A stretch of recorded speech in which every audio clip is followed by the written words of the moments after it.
Good evening, everybody, and welcome to NACE Star League Play-Ins. I am Semblance, joined by Powder, and we are going to be jumping into 3 series today. That's right, 3 instead of 4, because Powder, these are no longer best of 5s. We are jumping into best of 7s for the rest of the season. Yeah, I cannot wait to get into this one. Finally into the postseason. First is the conference play-ins. This is where the 2 and the 3 seeds go at it to decide who is going to face off against the top dog in their conference to decide who gets an auto qualifier straight into that playoff. The auto qualifier is what it's going to be all about, getting into that playoff. And a lot of these regions, a lot of these brackets have a serious top dog waiting for whoever wins out in today. I think we're going to be jumping over to our schedule in just a minute here to give you a bit of a rundown on who we're going to be seeing today. Starting things off strong, Kennesaw State University 4-2 versus Oklahoma City University 3-3. Our second series is one we're very excited for. Rochester against Nichols College. Last time we saw them, it went all the way to the end in a reverse sweep fashion in favor of Nichols. And then closing the evening out is Toronto Metropolitan University versus Old Dominion. Yeah, exciting matches up tonight. And even with the first match of the night we've got here, Kennesaw State and Oklahoma City University, opportunity for revenge on Oklahoma City. Both of these teams, they finished with a couple losses on the season. Both lost to the top dog in the conference with UW Stout.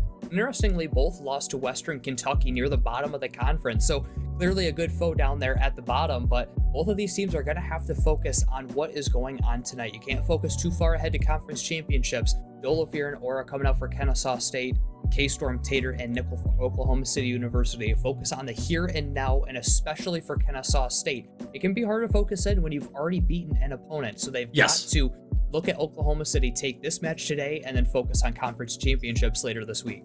With conference championships, like you said, right around the corner, you cannot afford to make any mistakes here. You do not want to lose a game that you've already won once before. There's a lot on the line here for the side of Kennesaw because, like you said, statistically, they're definitely at an advantage. But Oklahoma's had time to go back and look at things, change things up, and bring possibly a new play style to the table. So we're going to have to be keeping an eye on that. Like we mentioned, this is a best of 7. So you no longer have 3 chances. You've got at least 4 to try and answer back. So hopefully the adaptation comes out in favor of OCU fast enough, or maybe Kennesaw kicks us off with a 4-0. Right, and it was a fairly close match the first time around. It was Kennesaw State taking it 3-1. So when you stretch that into a best of 7, you're going to give Oklahoma City a lot more opportunities and a lot more time to make the comeback if necessary. I still feel like this one tilts a little more towards Kennesaw State, but I'm excited to see if Oklahoma City can get it done. Oklahoma City definitely going to be trying to get something done here. And as we jump into game number 1, it's up to them to set an early precedent. 5 minutes on the clock per the usual. And here comes possibly an early goal for Kennesaw. Ferocious is going to be able to get that block coming through, and it looks like we're going to have ball control here. K-Storm, though, from trying to make a bit of space of their own. A good start as they try to get it going. Both of these teams wanting to fight as there is a goal coming in now from Tater on the side of Oklahoma City University.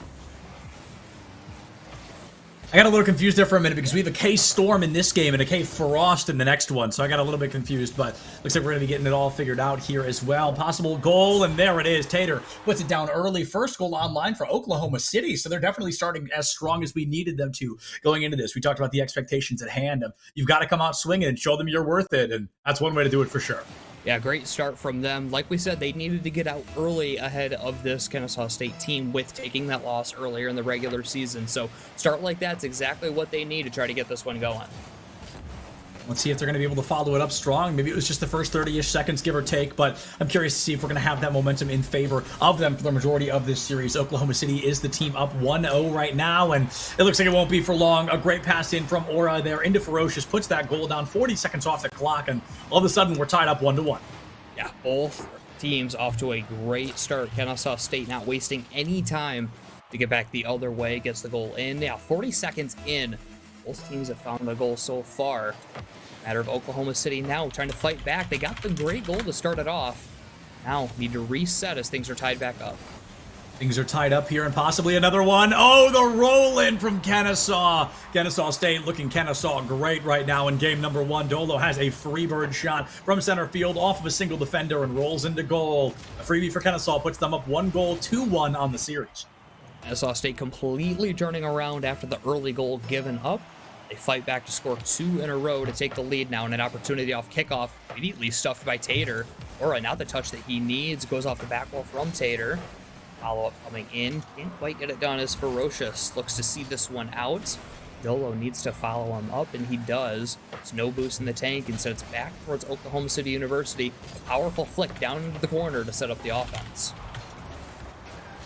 Powerful block here from the offense. It's going to be a demolition on a Ferocious as well. 15 seconds off the 4th minute here, so a lot of space has been made in this time, but Kennesaw, a single goal is not what they want to be looking for off the back of this. And momentum burn in their favor, or are they going to be falling just a little bit below? Oh, possible goal from K-Storm here. No lineup yet, though. Kennesaw State, or excuse me, Oklahoma City University still looking for the offense, but finally pushed out the other way. With counterattack coming in as Aura now will follow it up. It's a chipped over him, though. Dolo will follow it as Nickel looks to get the stop. He picks up the 100 boost with control on the ball. Goes to the air past one, goes for the bump, but can't find Dolo. Dolo will try to follow it, but he can't get the clear yet. Tater on the challenge, loses it out. Dolo actually leaves it for Aura to take advantage and knock it in. That's the knock-in from Kennesaw they needed. 2nd minute, just barely burning off the clock. Only 3 seconds off of minute 3 here, but a 3rd point goes up on the board. Holy cow, talk about a lot of threes. Kennesaw really starting to find their momentum here in the latter half of game number 1. Up by 2, 3 minutes remain, and Powder, if they win this first game, I'll be pretty comfortable to say the possibility of a 4-0 is certainly within this realm. Certainly is, as they've got the hot start, not even to halftime yet. 3 unanswered from Kennesaw State. Aura down from the ceiling, looking for the wide pass over towards Dolo. Beats out the defender. Now the last man back, caught awkward, shot on, and the challenge isn't successful, but they can dump it to keep the offense going. Dolo, not a miss. Teammate though to follow him up, in the rotations from Kennesaw State. Too much for Oklahoma City to handle. They're keeping the offense on, starving them out, refusing any ability to get back the other way. 2:20 here on the clock. Kennesaw trying to play a bit of ball control, but as we see Oklahoma hurdle it down towards center field, the play has to come into the air, and it falls a little bit off to the far side, unfortunately. 3 minutes missing, 2:10 on the clock, and now the pressure is definitely on as we hit these final 2 minutes. Kennesaw being up by 2 gives us a statistical expectation. They should be able to win this one. A 3rd, up by 3 possibly around the corner, but no, it's going to fall short as well. Still struggling to get out as Oklahoma City. The clear's going right into the hands of Kennesaw State, who puts it straight into the net. Great turnaround from Kennesaw State, giving up what was essentially a kickoff goal to start off this game. 4 unanswered now, with time still left to continue building that lead.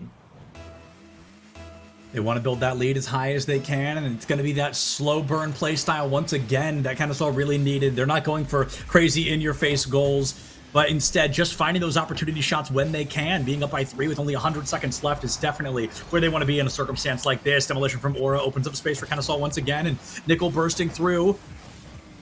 No value, though, unfortunately, as Nickel was out there completely on their lonesome. Nobody there to answer back fast enough. Good clear out from Kennesaw State, looking to build up more offense. Ooh, just wide. What a stop from Nickel. Get it off to the side. Gives Oklahoma City space to work with, but they immediately give up the space. These clears are even not intentionally going straight into Kennesaw State. They're just desperate to get out, but instead they keep losing possession, and with that, they're giving up time of possession and opportunities to get onto offense. I always talk about kind of you get to a point in a game, right, where you're maybe playing against the clock a little more than playing against your opponent. And I think we're seeing that here because, unfortunately, Oklahoma, no matter how well Kennesaw plays, only having 62 seconds to score 4 times is absurd. That's once per 15 point some odd seconds there. So I think it's going to be a difficult situation to kind of put this team in. I think this does have to be a GG go next as game number 1. Not a spot you want to be in, but a spot that it certainly seems like they are. Now, as Aura piles on the 6th in a row for Kennesaw State, Oklahoma City University will need to look towards game 2 as this one just a bit shocked towards the end. They got the great start, and I really think they caught Kennesaw State off guard. But ever since that moment, it's been Kennesaw State just piling on the offense. Kennesaw State, like you said, it was kind of a little shaky in the beginning, a little closer than maybe they wanted it to be, but holy cow, as this team found their stride here in the latter half of game number 1. It was 3-1, now we're all the way up to 6-1, and I don't know if we're going to be getting a slow burn from it quite yet. 45 seconds remain. Kennesaw looking to wrap up game number 1 and put a nice little bow on top. I think this is going to be a down and out. Game 1 ends in their favor, and hey, they only need 3 more. Back to that best of 5 they're used to. Oklahoma City maybe trying to get something in the final seconds. No, instead it's another open goal as Dolo puts the Brazil on for Kennesaw State. Ever since, what was it? It was about 4:50 left in this game when a Oklahoma City got the first goal, and the last 4 minutes and 20 seconds have just been dominated by Kennesaw State, not giving up an ounce of pressure whenever they can. With that, they're going to walk into game 2 with a very comfortable game 1 victory. That can be huge, even in a best of 7. Even though there's a lot longer of a match ahead, that kind of confidence for them will speak wonders into the rest of this match. Confidence is the name of the game right now, and Kennesaw State having 7 points on board. Ora has hit a hat trick, Dolo's hit 2, and Fear finding 2 as well. Unfortunately, only 1 goal from Tater on the side of Oklahoma City was not enough to answer, but you found out the Giant could bleed, right? You found that out, unbelievably early, and I think going into this momentum here, I think Oklahoma, they've got to look at kind of a silver lining. I think it's a tough one to pitch, if I'm being honest. You scored once 4.5 minutes ago, but there's still part of me thinking, like, you did score. You made it happen. It's possible. So what did you do in that earlier formula that you can maybe work once again down the line? Right, and I really think it was that Oklahoma City caught them off guard at the beginning. They came out quicker than Kennesaw State was expecting, but after that moment, Kennesaw State got comfortable. They played the game that they know how to go to, which is simply just to contain pressure on their offensive side. They don't give it up, and whenever Oklahoma City had an opportunity to get down the other way, they got too desperate, they got panicky, and they threw the ball away to Kennesaw State just again, and it just is snowball at that point. So Oklahoma City, I say in game 2, slow things down a little bit, look for more passes to break out of your own half, rather than just kind of this dump and go kind of gameplay that they seem to go for in game 1. Yeah, I think chaos and panic can be your own worst enemy in a lot of ways here. I think if you're kind of thinking, okay, don't let them score on us, and you kind of forget you also have to score, it can be incredibly detrimental. And I think, like you said, that's a lot of what we're seeing from OCU esports right now, is a lot of just that. Don't let them score, and then they kind of forget they also have to. So they're clearing it down time and time again, trying to play this hard defense. And as we always talk about, you cannot play Rocket League with only a strong defense. You need an offense to answer, because winning by a single point is still a win. Losing by 6 points is still a loss. So it's very important going into this next game that they try to catch them off guard a little more, maybe play a little more off kilter. You can't go for textbook plays here, because they know the textbook. They helped write the textbook. Kennesaw, a very clean team, a very strong mechanical team as well. You've got to get weird with it. You've got to catch them off guard.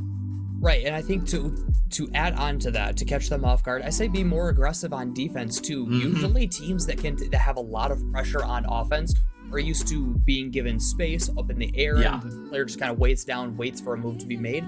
No, just go straight after them. Don't allow any aerial play, and I really think it is going to catch Kennesaw State off guard. They're not going to expect it, and with that, you might find yourself more opportunities. But it's all up to that kind of defensive stand that Oklahoma City needs to make, and there are ways that they can find a way to break out of it. Jumping into game 2, can Oklahoma give us a bit of a repeat formula here? They studied for the quiz, but can they get the formula when they need it? Goes in quickly. It's going to be boxed away. Ferocious able to find that first goal from Nickel. That's another thing. There's a player named Nickel, and the next game is Nichols, which is... never mind. We'll get there when we get there. 15 seconds off the clock here. Kennesaw able to keep things at a 0-0 scoreline, and unfortunately, no immediate goal for Oklahoma. Instead, it's flipped on its head, and Fear are going to put their third goal with a series down. Fantastic shot from Fear up to the air, immediately reads the double, and no one home for Oklahoma City. Not necessarily poor rotations. It's just about seeing the shot coming in and needing to get up to it. Right. They do not. Immediately taken advantage of by Kennesaw State. They're right back out to a lead. Have the lead online here, not even 30 seconds into game number 2, and they're going to try to keep things as fast and clean as possible. Ora sinks another one. That's a huge point on the board for Kennesaw as they find themselves up by 2, barely half a minute into the second game here. They are definitely trying to go out with as much of a bang as possible, show the dominance. We don't need the play-in, because we were always going to play our way into there. We were ready to fight tooth and nail, and unfortunately, Oklahoma City, just another bump in the road. Right, and it's easy to have that confidence when you're Kennesaw State and you know you've already taken down Oklahoma City. We talked about how this could be a revenge match for Oklahoma City, but you know what? The other is that Kennesaw State can show that the first time around was no fluke, and they've certainly shown that so far through a game and some change as they continue to put that pressure on. The time of possession at this point has had to be at least 75% to 25% in favor of Kennesaw State. Oklahoma City has to do something to get more time of possession and find more shots from it. And I think 75-25 is honestly pretty what is it called? Generous, because right now it has just felt like it's been Kennesaw 9 out of 10 times. This team has completely had control of the playing field, and perhaps a little bit of overconfidence there could have cost them. But the defense able to play fast enough, gets in the way, resets ball control. Dolo takes it up, tries to clear it away from Kennesaw's goal, and I like what we're seeing. It's not just a Hail Mary clear, right? They're moving with the ball. They're passing it down into center field. They put it right up for Fear to put another point down, and Kennesaw goes up 3-0 in game number 2. And it's the passing plays from Kennesaw State as well. These have not just been solo mechanical plays. They've been finding each other in the midfield because that space is being given. And this is something that Oklahoma City has to figure out as well. And it feels like at this point, like we're giving them homework. That like, oh, you got to figure this out. You got to do this. But really, Oklahoma City has their work cut out for them. This is not an easy opponent. And finally, one breaks through. That breaks 10 straight goals that Kennesaw State had. 10 straight goals had gone unanswered, and finally, Nickel is able to separate things when it matters most. Puts the first point down. Gonna give Oklahoma City a little bit of hope. Only 90 seconds have passed, if you'd believe it. 4 goals in 90 seconds, 1 per 15 there. Nope, that's not right. I don't know. There's gonna be 3-1 on the board, 3:21 remaining, and right now, Kennesaw, they do not want to let that happen again. We'll see if Oklahoma City can build the pressure back up. They got a great counterattack the other way, and I think it was that speed that caught Kennesaw State off guard. Now they're going for the passing play, and it works out to perfection. Tater smacking that one into the middle of the net, cuts the deficit in half. Yeah, Tater, really a clean play there. Nickel right into center field. Tater there to catch it and knocks it into goal. That's the wide open shot this team needed. Definitely back against the wall moment, but they're making it work in the moments that matter most. 3 minutes remain, only a 1-goal differential now, so the gap has certainly been closed here. Oklahoma City proving what they can do on offense, and it's starting to feel like maybe that confidence building up from it. Even right off that kickoff, playing faster and more aggressive. The solo play down in the middle, a teammate comes in to help out. Tater can't slot it through, so it'll be Aura with a full tank of boost to the air. Leaves it for Dolo. The shot is high. Teammate looking to follow. Can't quite get it done. This Fear will keep it in a little bit longer, but now dumped to the other side. Dolo, though, on the win. Not a lot of boost. Uses his flip to push it forward. Top left corner slot to stretch that lead. Dolo finding their 3rd goal of the series here. So we've seen 11 goals from Kennesaw in the time we've seen 3 from Oklahoma. It's important to note 10 of those went unanswered in a row. I do want to jump back to that point, but finally we're seeing Oklahoma City come back to life just a bit here. Hopefully it's not a better late than never scenario and they are able to turn things around in game 2, because being down 2-0, even in a best of 7 series, is never somewhere you want to be. No, it is a hard turnaround even in a best of 7. When you have all that time to make the comeback, but when the momentum is not on your side, makes it that much more difficult. The last second stop from Nickel to try to stop the bleeding as Aura, really on a fake there, just trying to make the defense panic. He really did so as Dolo, winning out multiple challenges to keep the pressure on. Quick turn, can't beat out Oklahoma City yet. However, Fear will be there now. Off the corner, a pass down to the middle, too speedy for Aura. Fear just dumping it off of a player's head to keep the offense on even longer. And still, the pressure on for Kennesaw State. No one there to make the play for Oklahoma City. It's another pass up. Dolo beats him out. It's just a bit high and saved away into the corner. Oklahoma City has got to get out somehow. Oklahoma City has got to get something on the board here, Powder. But with only 90 seconds left, is this team going to be able to answer back fast enough? We're going to have to wait and see. A little bit of ball control in favor of Oklahoma. Jumps right into the hands of Aura, though, who's a pass in the center field in off the corner. That could be a clean goal. No one home to catch it, and Aura sinks it for Kennesaw. 5-2 on the board. 79 seconds remain. What a read from Aura to ground pinch this one in. And again, it's the passing play. Fear over to Aura this time. Everybody getting involved to set that one up. They stretch the lead to 3, and that'll make things a lot more comfortable heading into the final minute of this game. K-Storm goes up, and phenomenal post-kickoff goal there. Finally going to put K-Storm on the board. Last player of the team to find a goal, or last player of the lobby, rather. Everybody else was feeling pretty darn good going into the majority of this, but that's going to be the 4th point for Oklahoma City. Fear alone has 4 points. Aura at 5, so it's a good start, Powder, but I'm definitely not getting particularly hopeful unless this team can continue to play with that. I don't want to see kind of the random pot shots anymore. I want to see calculated plays that give this team the success they're looking for. Right, and this is where they can take advantage of it. Everybody from Kennesaw State pushed up to go for it. Well, they have a chance the other way. Good pass in the midfield, push towards the back end, but right at Dolo will just take advantage. He has plenty of boost. A good aggressive push from Oklahoma City, but it doesn't stop him yet. Fear on a slow carry, pass to Dolo, shot on, punched away by the defense. Aura back into his own corner, misses the boost. Now taken off the field, and a bump coming in. Tater takes advantage. What a play from Oklahoma City. Tater's third goal of the series so far. Only member of Oklahoma to find a goal in game number 1 and already finding 2 in game 2. So definitely trying to come to life for this team, trying to deadlift them to the victory they so desperately want. And with 38 seconds left, can they answer back? Can they force an overtime? Can they make Kennesaw begin to sweat? Or can Kennesaw ice them out for the remaining 35 seconds to walk away with a guaranteed victory? Good stop from Oklahoma City. 30 seconds left to get it back the other way. Like what they've been doing on the offensive end to set up these goals. They got to get it done here quickly. Pass forward, too far away for a teammate. However, a chance, and now the net is open. Actually, Dolo, though, on the rotation, able to get the stop, and Fear seal it with a goal. Oh. Shot is on and in. An incredible read to stretch it to 2. That one hurts for real. A phenomenal read. I couldn't have said it better. It stretches to a 2-goal lead with only 12 seconds left. I'm sure we can all do math, but for those curious, it is a 1 goal per 6-second scenario. Very difficult. We rarely see it in a game like Rocket League, but it is possible. I mean, they'd need nothing short of a miracle right now to pull this off. Yeah, with that clear from Kennesaw State, that will allow them to push to a 2-0 series lead, and Aura will slot one in just for good measure. 5 seconds left, but Kennesaw State a little bit more scary this time for them. Oklahoma City certainly had their number on multiple plays, but still in the end, they're able to get the win to stretch that series lead 2-0.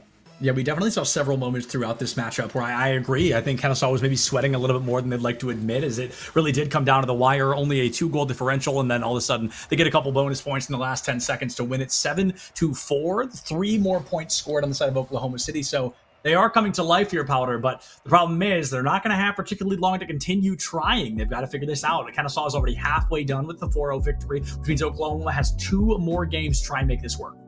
Right, and that's the nice thing about when you get out to a best of 7. You're not suddenly in a reverse sweep position like you were in the regular season, but still there is a lot more time for Kennesaw State to keep building their own momentum, let alone you trying to get the momentum back to then take the series victory.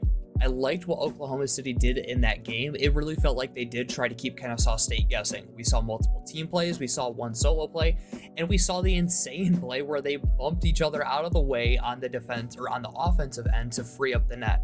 So Kennesaw State, I think, was guessing a lot more, and that allowed Oklahoma City more space to be given to set up a goal. So if they go back to that in this game 3, I like their chances. It's just they got to get it done earlier. They keep giving away, they either will give away a lead early or the lead just goes into Kennesaw State. So if Oklahoma City can get it done early, I think they have a great shot at really taking it to Kennesaw State. Yeah, we spent the break between games 1 and 2 talking about how we want to see changes of expectation from OCU, play a little different, get a little more physical with it, go for the boost drop, kind of do something new. It almost feels like Kennesaw tried to do that and actually did not work very well for Kennesaw. I want to see them continue sticking to the tried and true. They're working, they've made it work, but I think it got a little too close when they tried to get a little too flashy. Stick to what you know, make it work, and you can win this. But if Kennesaw overplays their hand, I think Oklahoma is just waiting to pull the rug out from underneath them. Right, there are multiple opportunities where Kennesaw State, they're not necessarily getting too flashy, but they get too aggressive. I think they're maybe a little bit too confident in their ability to take advantage of Oklahoma City's defense. And there have been multiple times where all 3 players will push up into the offensive half to go for a goal. That is the time when Oklahoma City needs to take advantage, quickly get back the other way, and set up a play to get it in. And it's a quick goal for Fear to start off game 3. So Kennesaw State right back out to their winning ways. Yeah, Fear putting their 6th point of the series on the bar there. And I mean, a 14-second goal is not something we see particularly often happen so fast. We barely make it into the game in time. Phenomenal start up here from Kennesaw, and they are looking for a second one, but Dolo falls a little wide to the side and isn't able to get that lineup quite yet. Did a good flick over 1, actually 2, and Dolo nearly own goaled it, but his teammate was behind him to be able to pick up the ball and send it back the other way. 2 of them combined for a pass to the midfield. A miss from the last man on Kennesaw State. That is a great cut, though, from an Oklahoma City player to be able to get it out to the side, slow down the Kennesaw State offense. Fear waiting in the middle for the pass. Good cut from the defense again. And Fear We'll just have to let this one be played back, but a powerful slam towards the middle should be saved away, and it is by Nickel. Push back the other way off of a Kennesaw State player, just still a bit wide. Not a lot of boost, good demolition, but nobody there quick enough. They got to race back to set back up on offense. The offense here for Kennesaw has been lethal. Are they going to be able to follow up fast enough? Dolo gets a great steal, forces Nickel out of the way. Off to the side, though, unfortunately, probably the third time Dolo's done it in game number 3 here. Always going to be close, but close simply. Never going to cut it. 90 seconds off the clock, and K-Storm has the lineup. Is there the follow-through? Kennesaw State looking for the offense again. Another team play. This one sent off the corner. Space given to Oklahoma City as they look to carry it out, but they lose possession. Quick shot right side from Fear. You cannot give away possession like that to Kennesaw State. Nickel didn't have a lot of boost, but that one touch that went out too far gives them their second goal and insurance in game 3. Insurance in game 3, a very, very scary spot to be in. I'm going to be keeping a very close eye on the side of Oklahoma. Is there going to be anything, I talk about the esports factor, right? Where a team waits until the last possible moment to clutch things out, to remember how to play, to really kind of take their opponent all the way to the edge before losing. And I'm wondering if we're going to get that Herculean performance from Oklahoma, because right now it feels like they're just kind of rolling over and allowing Kennesaw to just walk through this matchup. Right, and they almost had a goal there to knock it in, but the shot was wide. Little bit more accurate, could have cut the deficit in half. Instead, they're on their own side, fighting to get out. The challenge is lost, luckily. One player behind, solo play, trying to fake out the defense. Good enough challenge to keep the offense going. Chases down one, bumps 2. Can the flick get in? And it is from Nickel. Another fantastic aggressive play from Oklahoma City to find the net. And Nickel showing us there with that score. A big horror movie fan. Gotta love that. I am myself. Excited to see that. And as we enter the second half of game 3, Oklahoma City's done it again. They've cut the lead in half. But Powder, at this point, we've seen them cut the lead in half quite a few times. I'd like to see them try to take the lead here, try to work up and over Kennesaw. Staying close to your opponent is one thing, but you're never going to beat them if you're constantly stuck behind them. Right, they got to find a way to get out in front, or at the very least at this point, tie things up. Things haven't been tied since about 4 minutes left in game 1. They need to find a way to even things out, build up confidence for themselves, because at this point, this really is a close matchup. We do see Kennesaw State going for more flashy plays, but then we see them make slight mistakes like this defensively that Oklahoma City can take advantage of if they find the space. A fake, though, can Fear get around on it? He cannot. So it's into the corner for Nickel to try to look for a clear to set up some offense.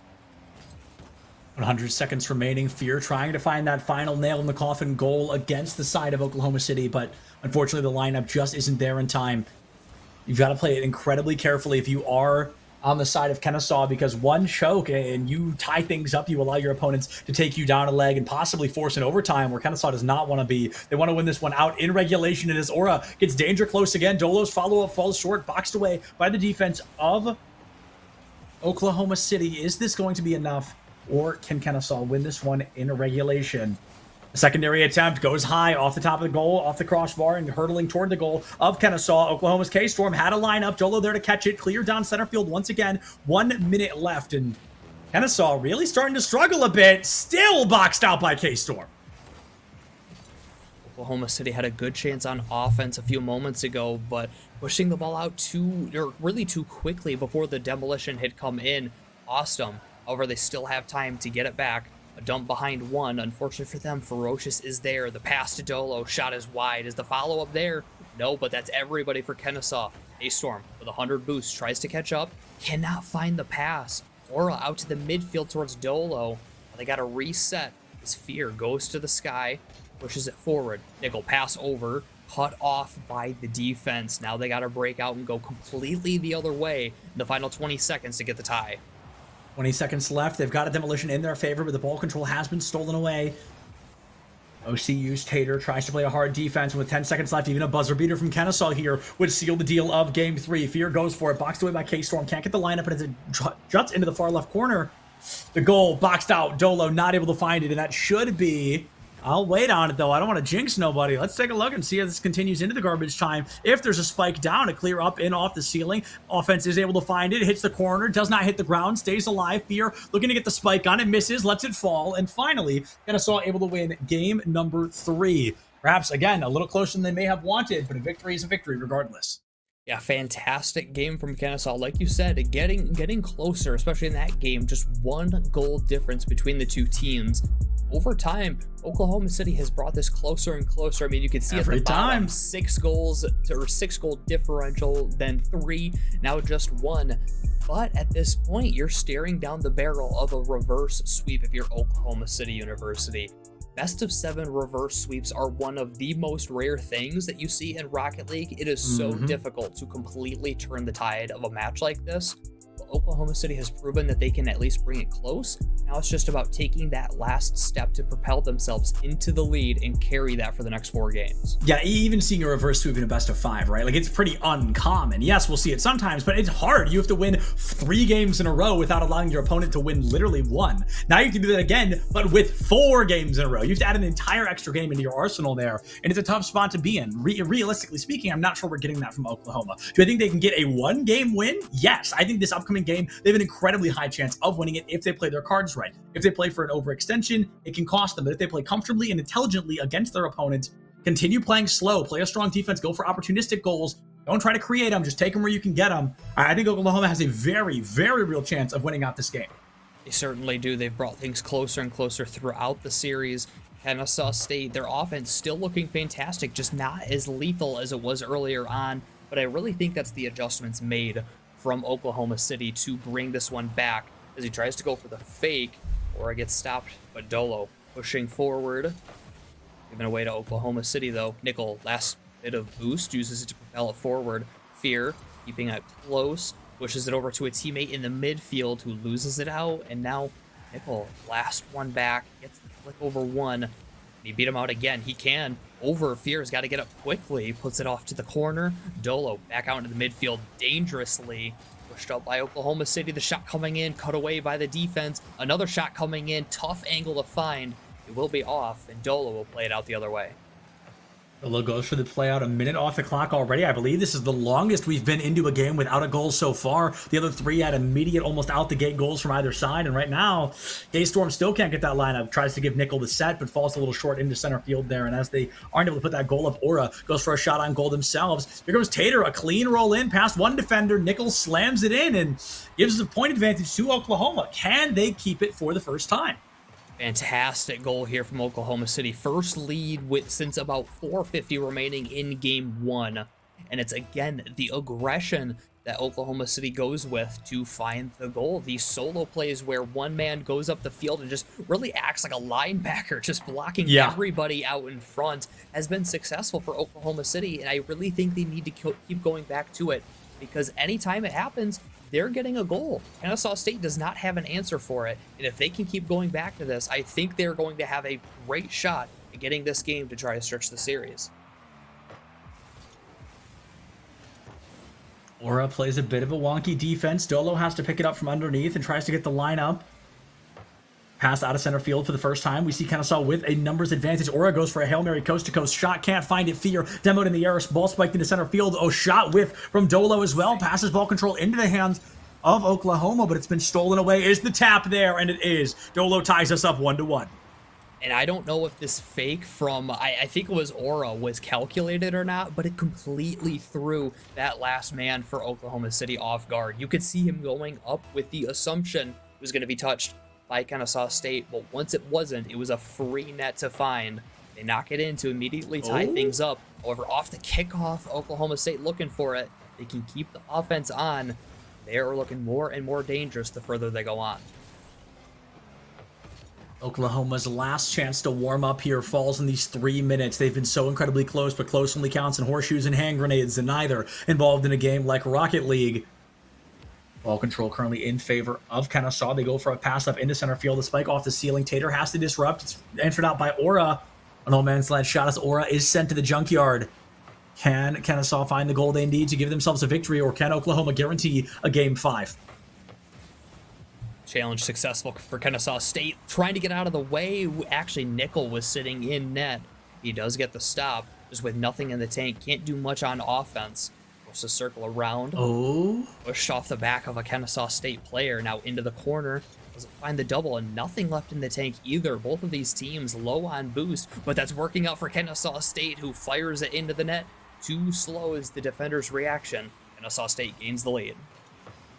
Or that was Aura with, I believe, their 8th point of the series so far. My math might be a little bit off, but it is a goal found regardless. And now with only 2 minutes left on the clock, Kennesaw 1 goal away here. They just need to stall out this momentum here. They just need to make sure there's no more points for Oklahoma to make it work.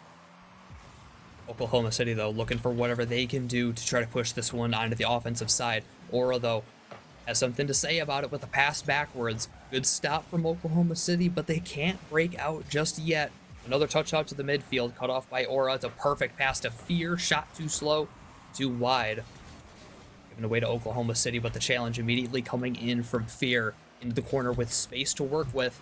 Hater barely gets it over one. Here comes Kennesaw State to try to keep it on. Long dump. And Tater will just steal the 100 boost. Smart play, but no one up in the air. Oh! The fake works perfectly. I don't think Kennesaw State saw the play coming. K-Storm races in and ties it up. Absolutely beautiful play from K-Storm there to tie things up. Only 81 seconds left on the clock, and Kennesaw definitely got to be sweating a little bit. Yes, you're up by 3 games, but if they take you into this, you've seen the momentum growth the same as us. You know that giving this team an opportunity to strike could bring a reverse sweep to the table. These 77 seconds are left to decide. It was a little bit of over-eagerness there from Kennesaw State. Oh! So a theme we've been seeing. Stop, but that shot just a bit wide. Did not find the angle. Dolo taken off the field. Aura with nothing in the tank gets the pass to the midfield.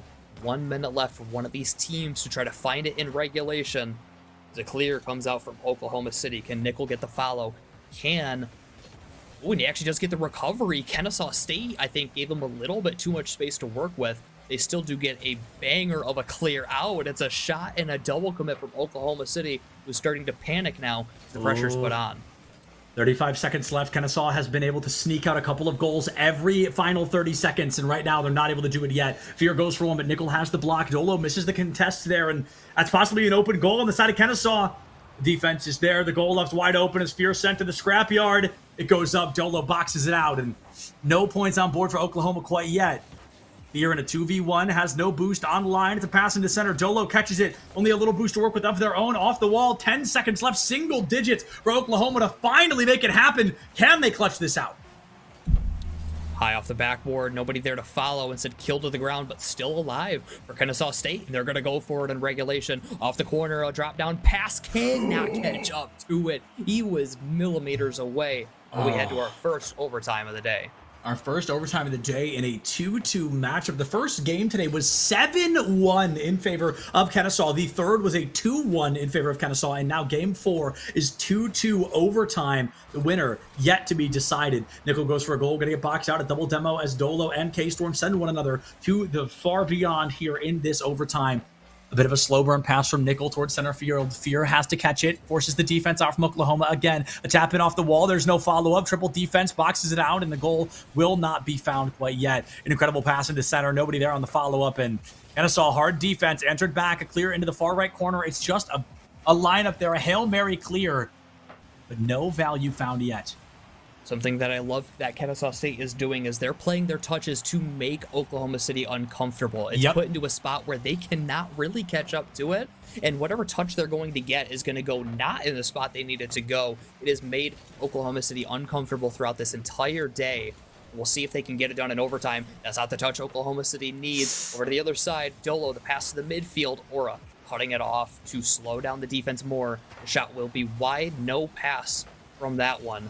Oklahoma City cannot break out just yet, but they finally can. Banger of a clear out. As one gets up to it, it's right back to offense for Kennesaw State. And I saw on the offense where they love to be, where they've tried desperately to be for damn near this entire series. But now 90 seconds into this overtime, and they're still falling pretty silent. You've got to wonder if they're starting to sweat themselves. Did they run the sprint instead of the marathon? Nope. It looks like they are not going to be able to end this race quite yet. 100 seconds now on the clock. KhazixMayJump goes for the turnaround shot. Has the line of center field up and off the goal there. A waterfall shot could be it.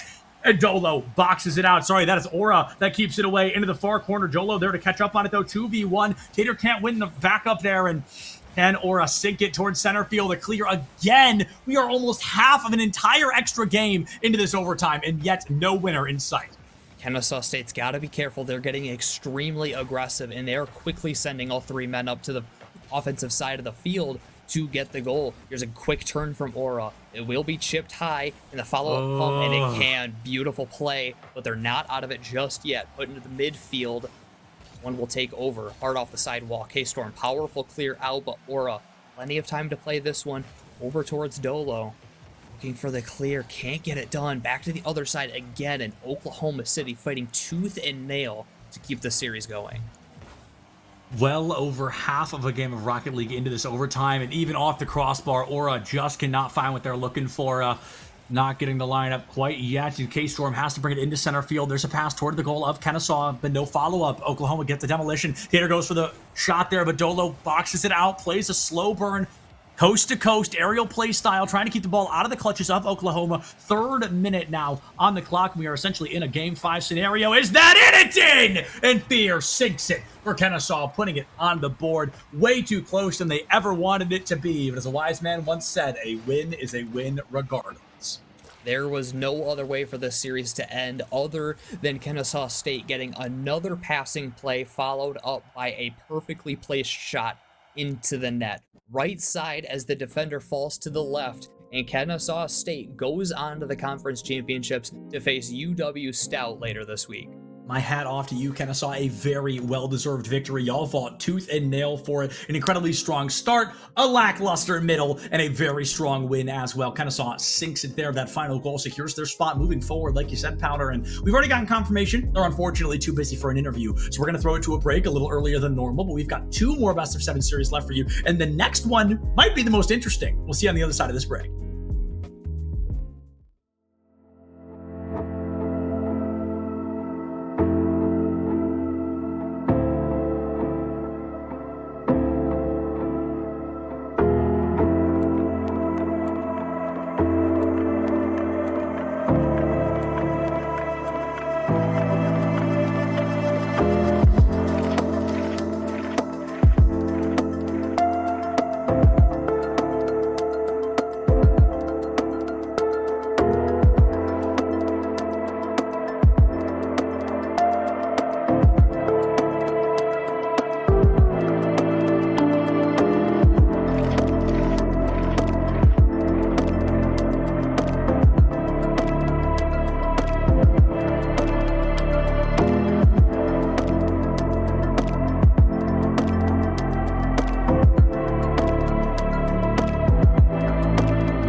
Hello, everybody, and welcome back to NA Star League. Once again, we've got our second of 3 series here tonight. In this one, we've been hyping it up all evening because last time these schools duked it out, it was a reverse sweep, something we do not see often in the world of Rocket League, but Powder, this is going to be a fun one.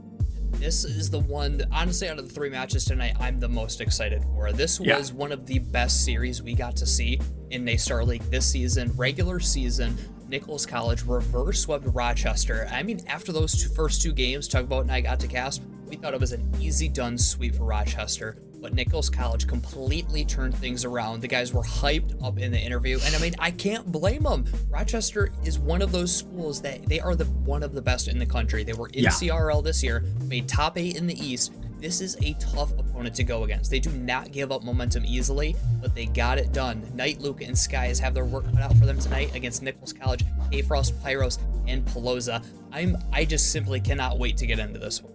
Yeah, both schools 6-1. The one for Rochester is from Nichols, so this will be a very fascinating matchup here. But Rochester gonna have to work hard for it. Like you said last time, they started strong. They really were feeling a good performance, and then maybe a little bit of overzealousness, maybe a little bit of what's it called? Like a loss of energy, lack of energy, kind of, running through an entire series can be difficult. It may have been harder to adapt in that time, but going into this upcoming matchup here, they cannot drop the ball because this isn't a best of 5, it's a best of 7. It's going to be even longer. It's going to be more games than they wanted it to be last time, and it's going to be at least 4. Rochester needs to come out and give us a near flawless performance, which from a lot of teams would be a lot to ask, but knowing Rochester, flawless is kind of their standard. Right, and I'm excited to see if they can turn things around tonight from their regular season matchup against Nichols College. Like you said, they did seem to slow things down a little bit heading into games 3, 4, and 5, and Nichols College took full advantage of that, turned things on its head, and won out the series in not necessarily convincing fashion. There were multiple overtimes, but they simply turned things around and dominated them for the last 3 games to finish out the reverse sweep. And both of these teams 6-1, like you mentioned, and this is an interesting conference because Brute and Parker up at the top, the one awaiting the winner of this, also 6-1. Nichols College, their only loss with go through, and I cannot wait to see which one gets to face off against Brute and Parker later this week. Going to be decided here in this best of 7 series as we see a little bit of momentum out the gate. A slow burn play style here from Knight, trying to make the space for Rochester, but doesn't get the goal in. Sky's not able to find it either, so a double tap, no value. Luca tries to get some play into the center field here, off the side of the goal. 5th time's the charm, and Knight breaks the silence early. Rochester up 1-0. Not the start that Nichols College wants. This pressure from Rochester can be relentless. You give up a goal like that early, Rochester is going to carry that momentum throughout the entirety of the series. Let's see if Nichols College has an answer for it to try to bring things back early on. 32 seconds off the clock. Luca, a great demolition here as we see Rochester going for a secondary attempt. They whiff, fall a little bit far to the side. Luca there for the secondary attempt, and as the 3rd tap comes through, unlucky, off both the top and the top right corner. Unfortunately, no goal for Rochester. 45 seconds have come and gone, but the series not even close to done. That 2nd point not found yet. Great start from Rochester. Trying to find their way in. Shot cut away again by the defense of Nichols College. Let's see if they can break onto offense for really the first time throughout the first minute. K-Frost, no boost in the air, beaten out by Skies, who just looks to carry this one on out and does so successfully. Knight's shot is top shelf, but just a bit off. Pelosa cannot catch up, but the demolition opening up space as it forces Rochester to retreat. 90 seconds have come and gone. Rochester on the back foot for just a moment there, but it's not going to be the lineup they're looking for quite yet. A knockdown in from Nichols is going to create some space, a possible goal against them. Oh my goodness, what is going on? Rochester just cannot get it 100% across the goal line. Multiple close opportunities, and that one try to take advantage of, but they can't. Everybody from Nichols College pushed up on the defensive line, and what a stop from Skies. The ball most of the way into the net. Anybody coming in from Nichols, no, not in time, as Knight will collect on the side wall. Nothing left in the tank, but he at least got it out to midfield for Skies to take over and rip the shot, which is put away by Pyros. The shot's been put away, and Luca will find that second one here in favor of Rochester. 2-0 on the board, 2 minutes off the clock, and 2 points that Nichols College is desperate to try and get back here. We talked about the value of game one, right? We can't consider this a huge win for Rochester until we really see this series come to a close, because this team needs to show us they can play through a series, not just at the start of one. Knight looking to follow up off the kickoff. Skies will wait back in the corner, take over, push it off the side. Can't get the follow. Can get the follow here, though. Blows a caught awkward. Skies with the recovery, chasing him down, making him uncomfortable, causes him to lose possession, which gives it away to Luca. Pyros forced to play it forward. And Nichols College just throwing away possessions as they're desperately trying to break the pressure that Rochester's built throughout the first half of this game one. Luca, one to beat, gets the flick over him and into the top shelf to get the 3-0 lead. 3-0 lead for Rochester, coming in large and in charge here. And I almost want to see them not completely overplay their hand, right? Not fully extend, because if they burn out too much of their reserves here in game one, that can kind of increase the opportunity of a reverse sweep. But at the same kind of vein, and maybe this is Rochester coming through and showing us, hey, you know what? It was a fluke. Our bad. We figured it out. We're ready to come out swinging once again. And this might be just an example of that. Certainly could be, but never want to call it too early, especially after what we saw Nichols College do in games 3, 4, and 5 the first time around. They're finally building up more offense, but it's not resulting in many shots. Knight to the sky, looking for Skies in the midfield. Can't get the defender out of the way in time. Luca will play it off the back wall. Knight on a turn, makes Pelosa uncomfortable. Skies up over Pyros into the midfield. Knight coming in, beaten out by K-Frost. They can get the clear out to midfield, but they can't get much further. Rochester's pressure has been immaculate to this point. With just over 90 seconds left, Nichols College has rare or barely any shots on the board. Barely any shots is not a spot you want to be in with only 90 seconds left of the opening game here. Pressure stacked against Nichols. They're coming in with a lot to prove. They beat this team once. They were able to walk away with the victory, and it was by the skin of their teeth. But losing game one in this dominant of a fashion is not the circumstance you want to be in. Rochester still looking to pile the offense on late as Skies, knowing he has plenty of time to get this one sent back. Pyros trying to distract him in the corner, but can't do it. The pass is straight into the hands of Luca. Everybody went upfield for Nichols College, but the stop still coming in at the final second. Now a counterattack from Nichols. Can they get it done? No. Skies not respecting the play at all. Goes straight for it. Leaves the double for the midfield. And at this point, just happy to continue wasting time as Nichols not finding any goals yet. And they got 40 seconds to find 3. 40 seconds to find 3 here, Powder. Now we're already down to 35 seconds. 1 goal per 11 seconds right now is not a spot you want to be in. It's just about on the realm of impossibility. And it could be done, sure, but it would be darn tootin' impressive. And impressive has been the name of the game here for Nichols every time we've seen them so far. So are they going to be able to prove this once more, or will they finally lose to Rochester in regulation? Game 1 certainly ending with a loss against them. And all of a sudden, Rochester 25% done with the goal they came here today. Rochester, great start, and honestly expected with the way that this team plays, the fast starts they're known for, the high-powered offense, the unstoppable pressure that they put on their opponents. For them, it's just about maintaining this, and that's what Rochester needs to focus on, is not letting their foot off the gas. That's probably what happened in their regular season match. They got a little bit too overconfident, let their foot off the gas a little bit, and Nichols College swooped in to take advantage. If Rochester keeps this up, Nichols College might only score 1 or 2 goals this entire series. They looked very uncomfortable defensively, and they did not have any opportunities the other way.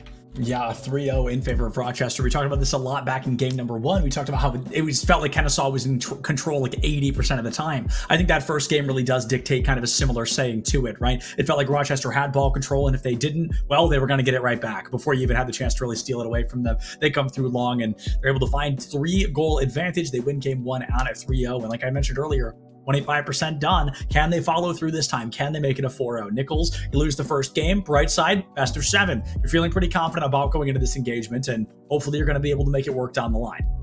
Right. For them, it's just about turning things around and really just gaining confidence against this Rochester offense. They played well with that in the later stages of their regular season match. They played with that confidence and that unity as a team. But right now, just a bit scattered across the field. And that's what happens when Rochester puts the pressure against you. It is tough to break down that offense, that Rochester has, but they've got to figure out a way to do so, find ways to break out together instead of just getting downfield and immediately losing that pressure that they might gain. You gotta take the pressure as long as you can, because if you overplay your hand, if you slow down, if you don't complete, that's where you're going to find yourself back against the wall in a bit of an uncomfortable circumstance. 10 seconds on, K-Frost goes for a shot, boxed out by the defense of Rochester right now. They want to keep this team in a slow burn, in a goal drought for as long as possible. 5 minutes have already passed without a single goal, and it will be broken by Pelosa in the first 20 seconds of Game 2, putting Nichols right back into this. 5-minute scoring drought broken up by an immediate goal from Nichols College. That breaks the pressure that Rochester has maintained throughout most of this series. Now it's just a matter of whether or not Nichols can keep it up, or if Rochester is going to go back to their high-powered offensive ways. They did win the kickoff, and multiple demolitions coming out, opening up space. Pelosa can get the kill, but Skies will smartly play it back. Luca beating out the defender. Pyros there to catch it, using the last of his boost to push it forward and fake a final touch. Said Luca will dump this one out the other way. Knight waiting for it, gets the flick past one up to the side. One man taken off the field, gets the reset, pushes it underneath the defender and in to tie the game. Wow, I don't even know what else to say. A phenomenal cleanup goal from Knight there, just single-handedly. The Dark Knight the team needed to tie things back up 1-1, not even a minute off the clock. We'll reset to a technical 0-0 here, and already that's Rochester answering back. All right, you put one down. Let's try to turn that one back into none, reset the scoreboard 1-1, and let's see if Rochester can answer fast enough to really slam a nail in the coffin against their opponents, Nichols College. Pyros looking for the follow-up, but he doesn't have any boost to get it done. Not the touch that Pelosa wants. Knight straight towards the net. K-Frost for the stop. Skies will wait for this one. Now dumping it wide. Pyros does catch up to it to flex the 100. Neutral challenge. Works out favorably for Nichols. However, Skies will read it right back in. Knight over one, right into the defender.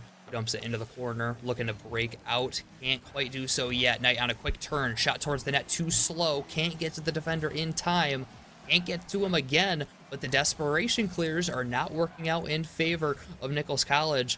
Knight on a rare miss, but instead Skies will be right behind him to clean things up. Hit the dribble, with the stop made by K-Frost.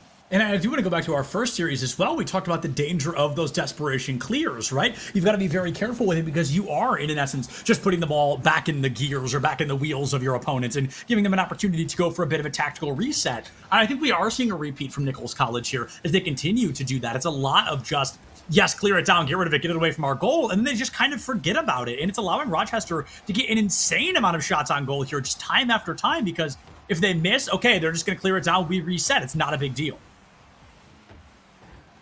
College attempting to break out, but the pressure unrelenting from Rochester.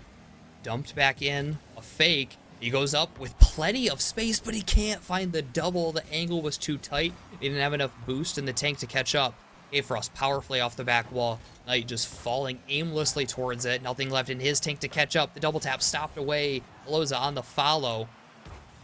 It's K-Frost now to try to keep it going.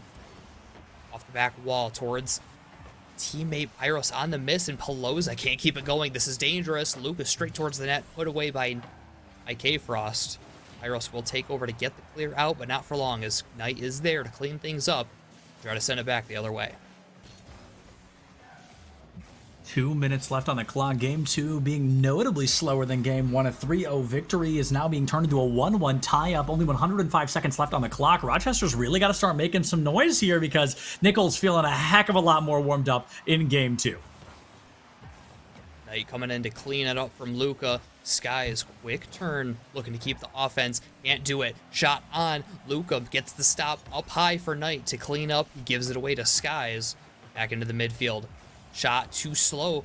Luca barely getting to it, but he wins out the challenge. Towards the sky now. Nobody up for Rochester yet. Here comes Knight. Neutral challenge. Skies on a quick turn out to the midfield with the dribble. Can he go underneath? He can. Which allows Rochester to keep that offense on. We're coming down on 1 minute left. These teams still tied up at one apiece. Look at the pass down. Skies, the shot is cut away by Pyros. What a read from him to get the stop and keep this game knotted. Less than a minute. Luca goes for a slow tap in. The fake isn't going to be able to happen as Pyros is there to catch it. Sky's secondary follow through. Boxed out by K-Frost. 45 seconds left on the clock, and Rochester desperate to find that second game advantage. Knight takes it high into the sky, tries to catch it, spikes it down past Pyros, but it's a defensive catch. Hurtling toward the goal of Rochester. They're barely there to catch it in K-Frost. Not able to find that critical goal. 30 seconds remain. Can Rochester make it happen? Now it's Nichols looking for it in the final seconds. Luca on a one-on-one loses it out. Pelosa grabs the 100 boost, passes it to the midfield. Double commit from Rochester, and they'd be taken advantage of. Knight, though, towards the right side of the net, was able to clean things up after the double commit and get the goal. Instead, we're coming down on the final seconds. Dump into the corner. You get the follow. Instead, it's Pyros to the sky with a chance on the last second. Just wide, and when a miss from the defense still finds its way to the ground. We have overtime in game 2. Overtime in game 2, so weirdly reminiscent of series 1, how it started going into an overtime. It showed kind of a turnaround from our losing team, and right now, Nichols desperately does not want to be that team. 15 seconds on the clock here in overtime. It'll continue to count up until somebody puts a goal down. Knight there to catch it, but it's a pass down into K-Frost. Hail Mary towards center field. A slightly open goal, and now we learn why as Luca is way up above the goal box looking for a clear. Finds it. No. Knight slacks it in, and that is the second point on the board. A 2-1 victory for Rochester. They are now officially halfway done with their goal here tonight. A devastating misread there from Pyros on the wall, and with that, it's a freebie for Knight.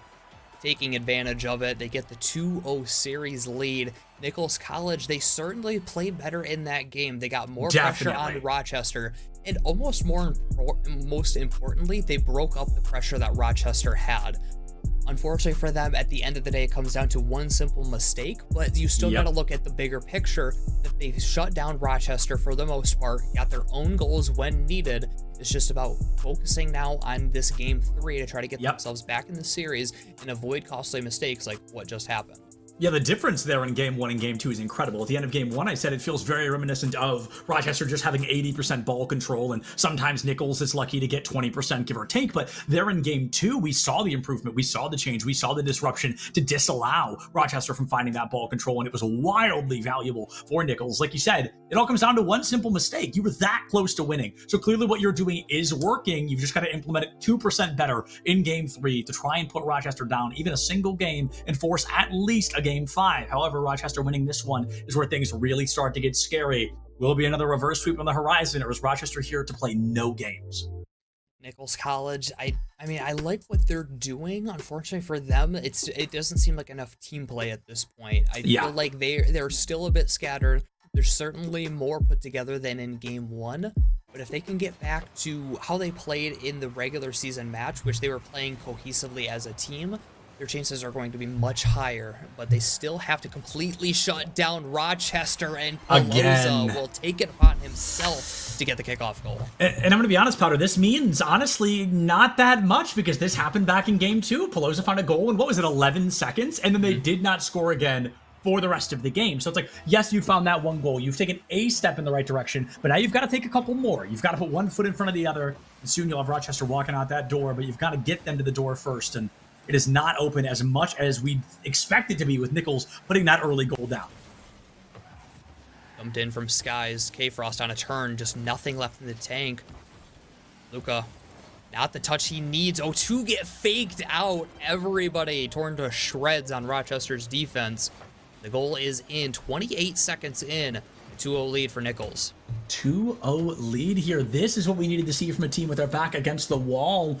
Down 2-0 is exactly where they began a reverse sweep last time. Let's see if they can make it happen again this time. 28 seconds are gone. 2 points are up, and Rochester only won by a single point last time, Powder. They're going to need a huge turnaround here in game 3. Skies tries to bring it from the sky and just can't get that lineup quite yet. Pyros, a slam into center field, going to be boxed away. Some great physicality from Rochester to disrupt what could have been a very easy goal. Ball clear toward the goal of Rochester, forces Luca to play a hard defense. Pelosa in off the corner. Can Luca move fast enough? Skies was there to block it out, and Pyros slams a third one down. This team has gone full throttle here in game 3. Things are starting to feel eerily similar to the regular season matchup between these two teams. Rochester gets out to a, honestly, pretty dominating 2-0 series lead. followed up by Nichols College finally getting things together, almost like they needed 2 games to warm up both times around. They are out to a quick 3-0 lead, not even a minute having gone by. They get another clear out. Skies will try to have something to say about it, but Pyro straight in, the double not found, and Skies misreading what he thought was going to be a challenge. Wins this one out. Luca to the right side, but too wide. Defender would have been there even if it was directly on. Loza can't take the challenge, and instead it will attempt to be Rochester, but no, caught up field. K-Frost knocks it in, a 4-0 lead. We're not even 90 seconds in. We are not even 90 seconds in. It is a 4-0 lead for Nichols here. Like you said, maybe they needed 10 minutes to get warmed up, but by golly, did those 10 minutes make a difference? That is now all 3 players having a goal online for Nichols, and it's been a pretty dominant performance so far here in Game 3, Powder. This team is not the team we saw just a little while ago. No, everything has come together to click now for Nichols College. They continue to put the offense on, really at this point feeling like Rochester in Game 1, with how much pressure they are putting on. Rochester, now it's up to them to find a way to break it and find their own way back into offense, because Nichols College completely has their number. Still 3 minutes left. That is plenty of time for Rochester to get a comeback, but they need 4 even just to tie this. 4 to tie, 4 in a single game is something Rochester has not yet been able to find. They won 3-0 and 2-1. Not yet have they put a 4 on the board the way Nichols has right now. Knight can't even put 1 on the board as Nichols has a phenomenal turnaround up and over this team. Finally, Luca sinks it, stops the bleeding just a little bit, Powder, and holy cow, do they still have a long way to go. Yeah, a long way to go, but a great way to get it started. These team plays that Rochester consistently go for. One man in the midfield waiting for the pass. It's something that Nichols College needs to find a way to cut the passing lanes off of. Otherwise, Rochester will continue to go back to those and continue to find goals. Off the kickoff, they do gain possession, losing it out for a few seconds. A quick jump from Proloza. Is anybody home? Luca able to catch up in time. He looks to carry this one out. K-Frost challenge, shoves it up into the air. Loza back into the midfield, right into the hands of Knight though, chips it to the sky. K-Frost smartly and slowly into the corner. Knight to take another challenge. It's Pelosa in the midfield looking to go out, but nothing left, and Luca will dump it in, try to get this offense set back up for the Warriors. 2 minutes remaining. Skies gets ball control in favor of Rochester for the first time in what feels like a long time, but it is stolen away. An immediate double commit there from Nichols College. Will steal it back. Skies has to go for the demolition. Knight goes up towards center field into the far right corner. 2v1 commit from Nichols once again. The goal's open. The ball goes up. Nobody's there to spike it down, and ball control stolen from Rochester once again. Only 105 seconds left. Starting to look more unlikely for Rochester to be able to make the comeback in this game. Might need to look towards Game 4 to get them on series point. Skies, though, with plenty of space to be given, gets the double top right slot. You cannot give this much space to the Warriors. They will get this double tap in every single day of the week. 94 seconds are left on the clock for them to get 2 more to send this to overtime.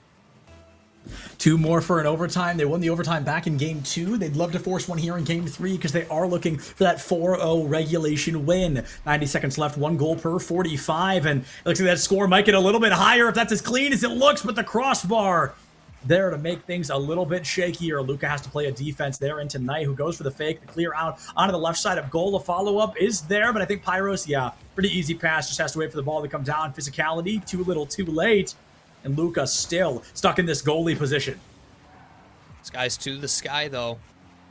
They frost over towards the side. Time starting to run out now as Knight needs to win out this challenge, and he does. Gets it around. Can he get the pass around the defender? He can. The touch is not where it needs to be, but it goes off of him anyway. And Pyros out to the midfield. K-Frost on the solid clear. Great stand from Nichols College being face down to it. They still get the stop and are now able to get more pressure to try to stretch this lead and ultimately seal it.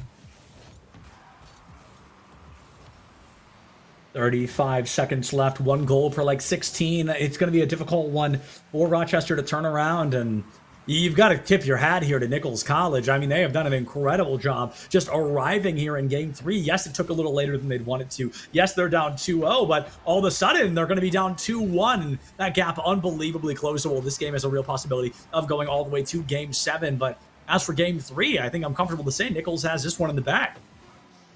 Great stops from them all around. That save there will completely seal it.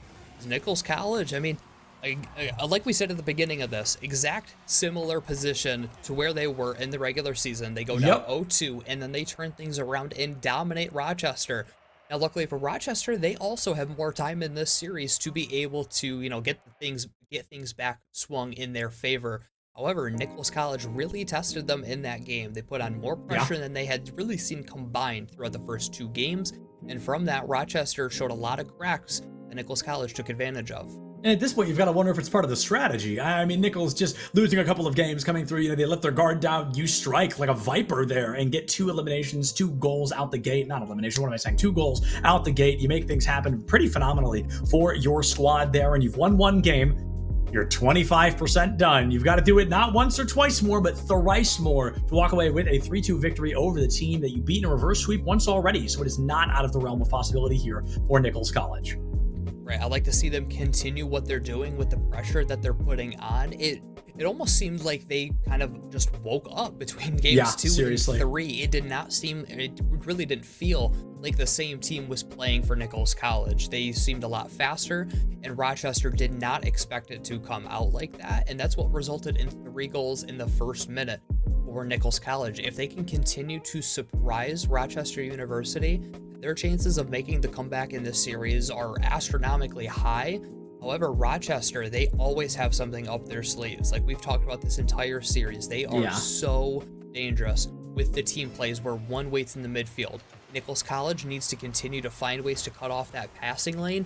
Otherwise, Rochester will continue to go for it and will continue to find success. And I like what we're seeing from Rochester there. They want to make sure they have ball control right out the gate, because that's really where we've seen Nichols College really accurately kind of follow through, is those opening moments where it's like, okay, we got ball control, we're going to score in the first 60 seconds. But Rochester making a very simple yet incredibly effective choice of, don't even worry about scoring right now. Just make sure they can't. Let's stabilize. Let's reset kind of later into the game and not allow them that immediate kind of burst damage they continue to find at the beginning of these games. And that is so smart for a team to play like that. Really just, ultimately, it's kind of a time of possession thing at that point. Looking for getting the ball into your own half, not necessarily just going for a shot if it's not going to result in a goal. And it's just more and more pressure and more stress that the defense has to face. Rochester right back to it again. Skies on the slow play. Knight in the midfield, and they get it again. Top shelf Knight with a 1-0 lead for Rochester. I mean, it's incredible. Look at that. Every time Nichols doesn't score in the first 60 seconds, Rochester feels a little better about their odds of winning. Now, I'm excited that this is going to go at least to a game 5, but can Rochester answer back early enough to avoid game 6s and 7? 4:05 on the clock. You've scored early. That's great, but only 20% of the game has passed. Your opponent has 80% of the game left to try and answer out. Are they going to be able to pull it off? Right back to the offense. Knight can't catch up to it in time, but Luca's so aggressive. Pushing it into the middle. Knight, a quick turn. Allows it to be banged out into the midfield, but it's right at Luca. He goes up to the air with a full tank of boost. Over one defender. Gets the reset. Wins out the challenge. Pass to Skies. Can't get the shot into the net. Still continue that possession into the midfield. A desperation clear. Doesn't work out for Nichols College yet. So Skies gives away the possession, but bullying Pelosa out of the way, just refusing anything to go their way. Iros tries to equalize, but Knight is there to play that strong defense. Once again, Luca almost gets a freebie, but Pyros has to play both the offense and the defense. An incredible all-rounder for the Bison Green squad here, and Loja trying to be a hero once again. Great tap into center field. The follow-through is there, but the defense from Rochester keeps us at a 1-0 scoreline. Nearly half the game has come and gone, and it's another slow-burning series. 1-0. Only a single point has been scored. Is that going to be doubled right here? Not quite yet. Luca has the defense off the crossbar. Down into Luca once again, and thanking their lucky stars they were in that spot to box that goal out from the Bisons. Such an aggressive play from Nichols College, too. They got the bump with the third man rotating in, gets the stop at the end of the day, keeps them with that 1-0 lead. Push towards the back of the net, just looking for bumps as the Rochester front line. Luca on the turn, back into the offensive half, cut off by Pelosa, who gives it to Pyros. He looks for the back wall, wins out the challenge. K-Frost on the follow, can't keep the offense going. Knight to the sky, looking for the reset, just lets it drop down into Pelosa's hands. He can only give it away to Luca, who now gives it to Pyros back the other way. Sky is doing what he can to get the offense on. Gets a bump on Pelosa to open things up, and it's Knight on offense for the Warriors. 2 minutes left, and even Rochester can't find another point. It's almost like the first goal they found was a bit of a lucky one, right? They give themselves up 1-0 on the series. Knight is trying to get in, looks for a double tap, but it's the triple from Luka. That makes me eat my words live on stream. The second point for Rochester. There are only 106 seconds left, so this could be the first game since game 1 where a team goes completely scoreless. The Bisons, only 100 seconds remaining to put even a single point on the board, or this game could be a quiet one from them once again. Rochester, the cleanup working so well. Something else Nichols College will need to work on, because whenever Rochester, if they happen to miss the first shot, which is rare, they always have a man crashing the boards to get the goal in. They take advantage that time. 90 seconds are on the clock for Nichols to get a couple goals in to tie up this series, but Sky is nearly slotting another one through. Long clear out from Pyros. The pass is on, or the shot is on the right side, saved away, and the double commit comes back to bite Rochester. Deficit's cut in half. Double commits can be devastating, and like you said, that one bites Rochester pretty aggressively. Knight gets bounced off to the side, boxes out that goal, and the Bison Green squad cut the lead in half. They had 100 seconds to find two. They found the first one in 20 with 80 seconds remaining. Are they going to be able to tie things up and force another overtime in this series? Luka wants to make sure that doesn't happen, goes for a fake, but the double defense is there from NC. Sky's Demolition gets K-Frost with the ball's momentum was already set in motion with nothing to stop it. It stayed in motion toward the goal of Rochester. 60 seconds left, and Rochester don't even need to score. They just need to make sure the Bisons don't. And the Bisons are definitely going to try. Luka onto the defense, a sloppy clear towards center field. It's Skies that hits it from coast to coast. It was a great touch, but Pyros is there in the midfield.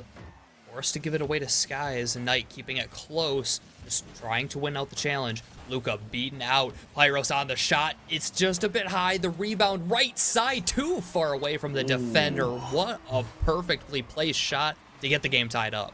And you've got to assume Rochester be sweating right now. Things are really starting to get a little hairy for them once again. 38 seconds remain, and the team is no longer in a position in which they can say, we've got the win. Now you've got to fight for it all over again. You've got to earn it in this moment, and this is going to be unbelievably difficult with 34 seconds left. Can Rochester win it in regulation, or are we going to another overtime? The Bison's giving us the exact same show we expected. This one really trying to go all the way. Placed up into the air with shot almost coming away for Rochester. K-Frost down right into the hands of Skies. Luka's going to be there first. Pass off the back wall. Teammate there to follow. No, Knight hanging back. Maybe not wanting to risk things too much in the final seconds. But now the net has been clear. The pass down to Skies. The shot is high. The double, though, is almost on, but saved away. And Knight will send this one back.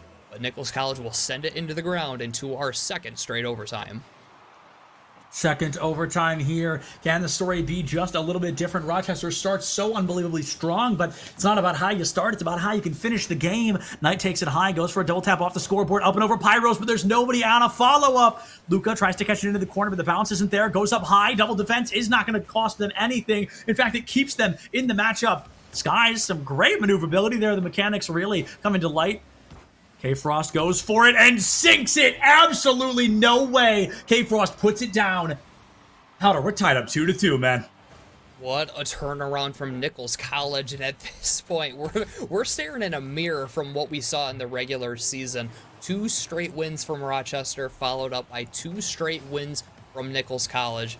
The only difference now is we're not heading to a Game 5 to decide who wins. We're deciding who heads to Game 5 to decide who gets series advantage. There is still plenty of time in this series, but things are not looking good for Rochester. The momentum was there early, and the momentum was there early in Game 4, but it was let up, and Nichols College took advantage, got the comeback, and wins it in overtime to tie up the series. And it's funny, I remember being a little critical, being a little surprised that we were giving ourselves an hour for every best of 7 series, especially after the first one, right? But now, I mean, it's clearly proving why. We're, like you said, we're going into Game 5 here, and it's not main season the way it was, kind of, okay, guaranteed we're almost done, right? No, this is Game 5 to decide who looks better in Game 6 to see if we have to go to Game 7. Like, there is so much of this series left to be played, and Rochester So close, but close only going to count in hand, horse, and shoe grenades. And truly, Nichols keeping it closer and closer, better and better, tying the series 2-2. Which team walks away with an advantage? Because right now, my money's on NC. Right, and it's hard to really pinpoint what Rochester is doing wrong to allow Nichols this pressure that they're getting. It, again, just feels like starting in Game 3, a switch flipped for Nichols College. They started playing faster, and Rochester just has not been able to keep up to that speed ever since. 2 straight wins from Nichols College, and Game 5 starts off with a kickoff goal from K-Frost. And that is the 9th total point on the board for Nichols College so far. Just unbelievable dominance for this team through and through. Incredible start to this game for Nichols College, but they got to keep it going. Rochester will certainly go to the offense as soon as they can after this kickoff. K-Frost into their offensive side. Iros powerfully towards the net. Double commit from Rochester, something that's starting to bite them more often, and it almost leads to another goal. Luca, this one, banged down towards the corner, just desperate to get the offense going. Good play into the corner from K-Frost as Pyros is there to follow and get the full clear out. Overnight waits in the midfield. Now send it to the other side towards Luca to build up some more offense. Offense has been built, and Luca gets so close to a goal. K-Frost, a phenomenal defense to box Luca out of that equation. Secondary goal from Pyros is not going to be found quite yet, so we will stay at the 1-0 scoreline. 40 seconds off the clock. Pelosa trying to get anything on it, and no second point for the Bison Green squad quite yet. 20% of Game 5 has come and gone, and Rochester is still silent in this moment. You get the clear, but it is into the hands of Pelosa. Knight with space to work with, dumps it deep into the corner. Pyros, so much space given, continues to carry into the middle. This guy's recognizing he's run out of boost, keeps it low for Luca to take over. Looks for the back wall pass. As it rolls up, this guy's taken off the field, leaving him to just 2, and Knight can't get down for the double. Luca, aggressive turn, but it does build up some more offense. But at this point, they also need shots. They're not getting many. The pressure is there. It's just not resulting anything towards the net. Nothing on the net, not quite yet. 90 seconds or 100 seconds even have come and gone, and still this has been an incredibly silent game. Rochester looking for these goals on site, but not able to line up any of them tonight. They've been so unbelievably close, more so than any team we've traditionally seen, but it's just been Pyros constantly playing off strong defense. K-Frost as well. If it was gonna almost miss, K-Frost guarantees that it does continuously so. Skies goes for a close shot, trying to get past the double defense. Can't get the lineup. Luca has a follow-through, and even that is boxed out by K-Frost, the defensive demon on the side of the NC Bison Green team. That now starting to turn into a brick wall for Nichols College. Rochester cannot buy their way in.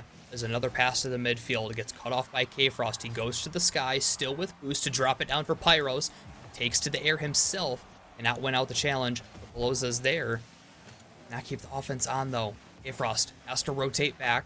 Given right to him.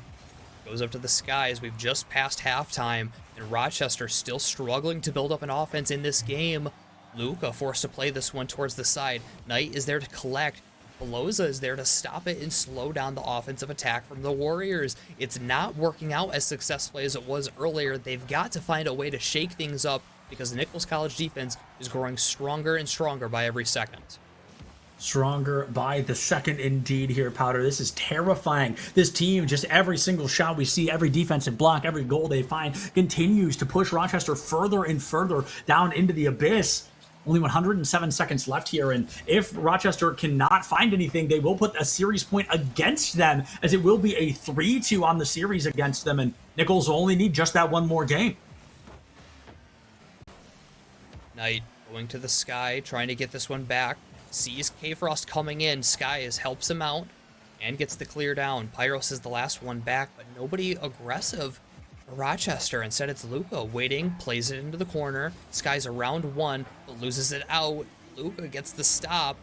Ooh, a good demolition. It's into the midfield now for Luca, but he might not have the recovery, and the bump doesn't come in time. Skies, whereas Knight goes back to the middle, waiting for the pass for Knight, but it's beaten out because the aggression from Nichols College, they can see the passing lanes, and they have done a better job of cutting them off, and Rochester is struggling to find a way into the net without those passing lanes being wide open.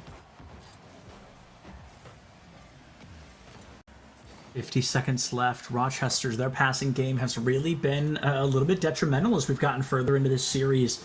The Bisons try to take it up. They can't find the line, unfortunately, and they fall just a bit short, but the Bison's constantly kind of up on that pedestal in this moment due to the fact that they win if nobody scores. A first tap comes through, a secondary tap is boxed away by the defensive demon K-Frost once again. Double commit though from the Bisons, not something we've seen often. The offense falls a little short, gets a weird angle off it, skies into Knight, tries to bounce down towards center field, but it's a clear from Pelosa. That sets them up for greatness. Rochester, 10 seconds left to answer. There's going to be a series point against them. Crossbar up, ball go down, and skies with the ties. Only 8 seconds left. It was only a matter of time. Rochester's offense got better and better throughout the later stages of this game, and they do finally break through with 8 seconds left. Off the kickoff, will we see these teams go aggressive, try to get this done in regulation? You can see K-Frost playing safely over Pyros. Says no to that, plays it forward, can't get the bump. Said it's high to the sky, giving Rochester a chance in regulation. That's not the touch that they need. Sky's up, looking for the double pass down, can't find it. Luca will see this one back into the ground to head into overtime. Into another overtime happening between these squadrons once again. 3 seconds going to be up early, and if Rochester can answer this back, there's a very real chance they could sneak out that Game 6 win, but if the Bisons look as good as they are, I cannot believe that loses momentum. Does not roll into goal the way they wanted it to, but it doesn't cost them much either. It all really comes down to this moment, Powder, because the team that wins this, I've got a pretty good hunch, could go on to win the entire series. We're going to have to wait and see which team answers back fast enough to win this overtime and put themselves on that series point. Can Rochester get that revenge? Can they be the authors of their own story in this moment to take down the team that took them down not long ago? Or will Nichols College continue to stand tried and true against their opponents once more? Pyros to the side, nothing left in the tank, but he wins out the challenge against Luca. Skies playing it low. Knight, good cut, but still dangerous. The shot on Luca, barely getting up to it. Pyros playing it forward, nothing left for him to follow. Knight, long clear out. K-Frost down into the middle. Luca into the middle himself. Everybody racing back. The shot just wide from Rochester. Skies through the air. Tries to go right, and he can, but it's off the crossbar. And nobody there to follow yet. However, Knight is here now and has the reset. Over one. It's a pass off the back wall. Luca can't get there in time, and maybe now finally Nichols can break out. Not yet, but now as Pyros gets this one out the other way. The pressure is relieved, and they're back to offense. 90 seconds into another overtime here. Just that constant back and forth. Wow, Pyros, I've never seen someone spend so much time on top of the ball like that. How fun was that? Right now, Luca has ball control, clears it down toward the goal of Nichols, and cannot get that lineup quite yet. Rochester, a great pass into center field, but K-Frost, again, the incredible defense stands tried and true against them. Luca centers it. There's the pass to Skies, but Knight doesn't have the boost they need. They misread the angle, passes it up to Pyros with a clear of their own towards center field. This could be a spike, this could be a goal, but Luca wants to keep it out. There's another attempt, and it's in! Oh my goodness, the Bisons find their third game victory, and there's just one more, Powder, for them to walk away with a 4-2 win. And it comes off of a costly misclear from Luca, looking to bang it out towards the left side, but it's too slow. It goes right into the hands of Nichols College. They take full advantage, get another overtime victory, and they suddenly have that significant 3-2 advantage in the series. 3 straight wins, one more from facing Bruton Parker in the conference championships. And I mean, I'd almost go as far as calling this another pseudo reverse sweep, right? You lose a couple and then you don't lose any for the rest of the series. It's an incredible performance. Sure, it's not a full BO7, but you took it all the way to game 6, and that's assuming they win this. There is a real chance we go all the way to game number 7. So Nichols, there's a lot set ahead of them. Nichols College wants to come through. They want to win this one. They want to find that space early, and they want to put Rochester down for good here. They want to move on, and they've defeated this opponent once, but Rochester, it feels like you said, it's almost like they're giving us the NC treatment themselves, constantly getting one step better, improving just a little bit more as the seconds tick away. Hopefully they can make something happen here because this is their last chance. They got to get something done. They need 2 wins in a row, which, I mean, they did at the beginning of this series, but every single time we've seen these two teams play, we see Rochester win 2 and Nichols College win the rest. So I mean, if history tells us anything, we're looking at a Nichols College win here in Game 6. But maybe Rochester has something up their sleeves. They've got to do something to shake things up, because Nichols College understands the way that Rochester plays. The passing lanes are not wide open like they were early in the series. They need to find other ways to find offense in order to find the back of the net. And it's going to be tough because, like you said, the passing lane's fully closed. Like it's like there's a boat stuck halfway down the canal fully sideways and nobody's able to get through for 13 days. Like it completely feels like it's just this weird lineup of, it was open at the beginning, everything was free, you had this opportunity because you were the faster team, but as they continue to go punch for punch, blow for blow with you, it becomes harder to answer just like that. Pyros immediately putting Nichols College in the lead once again. This one shortly after the kickoff as well, something they got done in the previous game too. Great start for the Bison as they look to finish off 4 straight game stretch of wins if they can finish off this one. Knight cannot get the offense going. Instead, it's Pyros in the corner. Skies over 1. Double commit though from the Bison. Knight now get a follow-up though. So instead, it's Pyros carrying and Luca into the offensive side, but not for long as K-Frost towards the net. Skies, though, winning out the challenge. Pyros to the sky to keep the offense on. Oh, no way. Pyros goes for a secondary shot. Just can't get the lineup, but you've got the 1 point you needed. The passing lane is open only on the side of the Bison Green squad. The attempt comes out from Rochester. Pyros takes it up. Knight goes in and off the crossbar, but no follow-up from Frost, unfortunately. Maybe the tertiary attempt also falls silent. Quadriary non-existent as they have to go into a hard defense. Pyros demolished from the equation. 3v2 in favor of Rochester. Half of an open goal standing before them, but the double defense from the Bisons stands unanimous once again. Keeps that goal out and keeps Rochester down by a single point. Well over a minute down and out.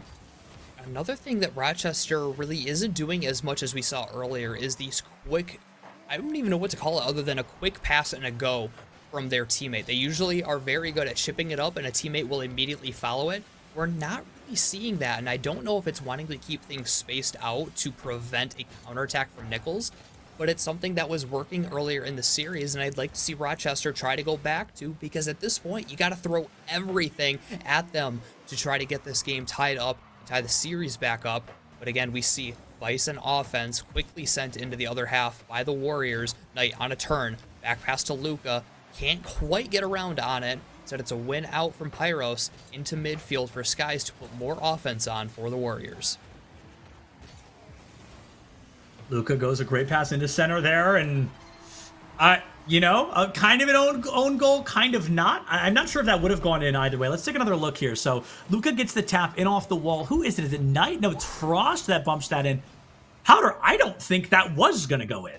No, it was bouncing off the back wall and out. Only risk that could have happened is that you usually do have a Rochester player crashing the boards to knock the goal in. Right. So either way, you need to get a touch if you're Nichols College, and unfortunately for them, the touch happened to be into the net. So either way, looking at a tie game, 1 apiece as we near halftime. The pass behind, Knight, can he get there in time? He cannot. A-Frost into the corner will bang this one out. Luca waiting patiently, pushes it forward for Knight to take advantage of. Said K-Frost reading the passing lane again. This is what we're talking about. Rochester's not having it so easy on these midfield passes. They need to find other ways to build up offense. Otherwise, for them, they're going to be stuck back on defense. However, Knight, with the flip reset, uses it to go underneath. Stop is made, but it's still offense for the Warriors. 2 minutes left, 3 minutes have come and gone, and the Bison squad is so close to being able to end this series, but off the back of that own goal, things got a heck of a lot scarier. Rochester, 1 more point can guarantee us all the way to a Game 7 matchup. Pyros gets the demolition on tonight, buys a little bit of space where the Bisons pass a second defender. There's only 1 left, and Skies barely blocks it away. Secondary attempt falls short, just high, and Knight bounces it off to the right side, so there is no tertiary try. All 3 members of Rochester tucked far into this corner. The Bisons see it. There could be a shot there, but it's just too far to the side. 90 seconds left. Can the Bisons work back from a devastating blow against them earlier? Off the back wall, favorable for Skies. Places it off again, a pass to himself, but cut off by the defense. Luca gets stuffed, and now is anybody going to be here in time? Slowly rolling, and Pyros forced into a clear work out for Rochester. Luca cannot go underneath. Knight caught in an uncomfortable position. Luckily, Skies is there to slow it down. K-Frost playing it high with 60 left on the clock. And Rochester, Ives depending on it at this point as they are looking to continue their season and head to the conference championships. But Nichols College 1 goal away from winning the series 4-2. Skies winning out the challenge into the corner, looking to recover and avoid K-Frost hunting him down. Knight plays it around, but nobody there to follow. Instead, it's a clear out from the Bison. Played high, taken advantage of by Luca, but they got to get things going to get the goal in, or we'll see another overtime in this series. Another overtime could be just around the corner, and it's one I feel like the Bisons are going to be beating themselves up about touch. a little bit. Oh, no. Oh, no, the crossbar! Oh, K-Frost. Oh, no! My gosh. Oh, my. Everything that could have gone wrong just did. Nichols College was seconds away from having the goal to go up. And instead, with 13 left, it's a counterattack for a goal for Rochester. And in the final 10 seconds, you have to reset. But this one might just seal it. It's Skies placing it home. And Septilence, we are heading to a Game 7 to decide the winner of this. Game 7. I'm out of slots on my spreadsheet here. Game 7 as Rochester just comes to life in a critical moment. They earned themselves that victory. It's no longer off the back of that own goal from the Bisons. It's a 3-1 win. Game 7, once again, certainly a reverse sweep for nobody, but a well-fought series. Tried and true. Looking for the insult to injury, but gonna give up on it. We are going all the way to a 7th game. And the bright side, folks, is it's guaranteed to be the last one, as one of these teams has to win with that 4th slot in regulation. This is the type of moment where if you're Nichols, you've heard it maybe a million times before, you gotta have the memory of a goldfish. You have to let that go right away. Rochester really should have given up that goal. They made a mistake that caused a miss, and the demolition completely opened the net. The shot too high leads to an instant goal to give them the lead and eventually the win. But if you're Nichols, you got to realize you were that close to winning it. It was a slight mistake, but you got to go next. You had Rochester's numbers throughout 3 games in this series. You can get it done in 1 more. You just got to reset things and go next in Game 7. And they've proven the memory of a goldfish, right? Because Game 1 was a 3-0. We said, okay, whatever, scrap that. Forget about it. GG, go next. Game 2 was a 2-1. They lost again. We said, okay, you're getting closer. GG, go next. Then they win 3 games in a row. So they've proven they have the adaptation, they have the ability, but now both these teams, not even running the mile, running the marathon right now, because this is a full-blown race to the finish in Game 7.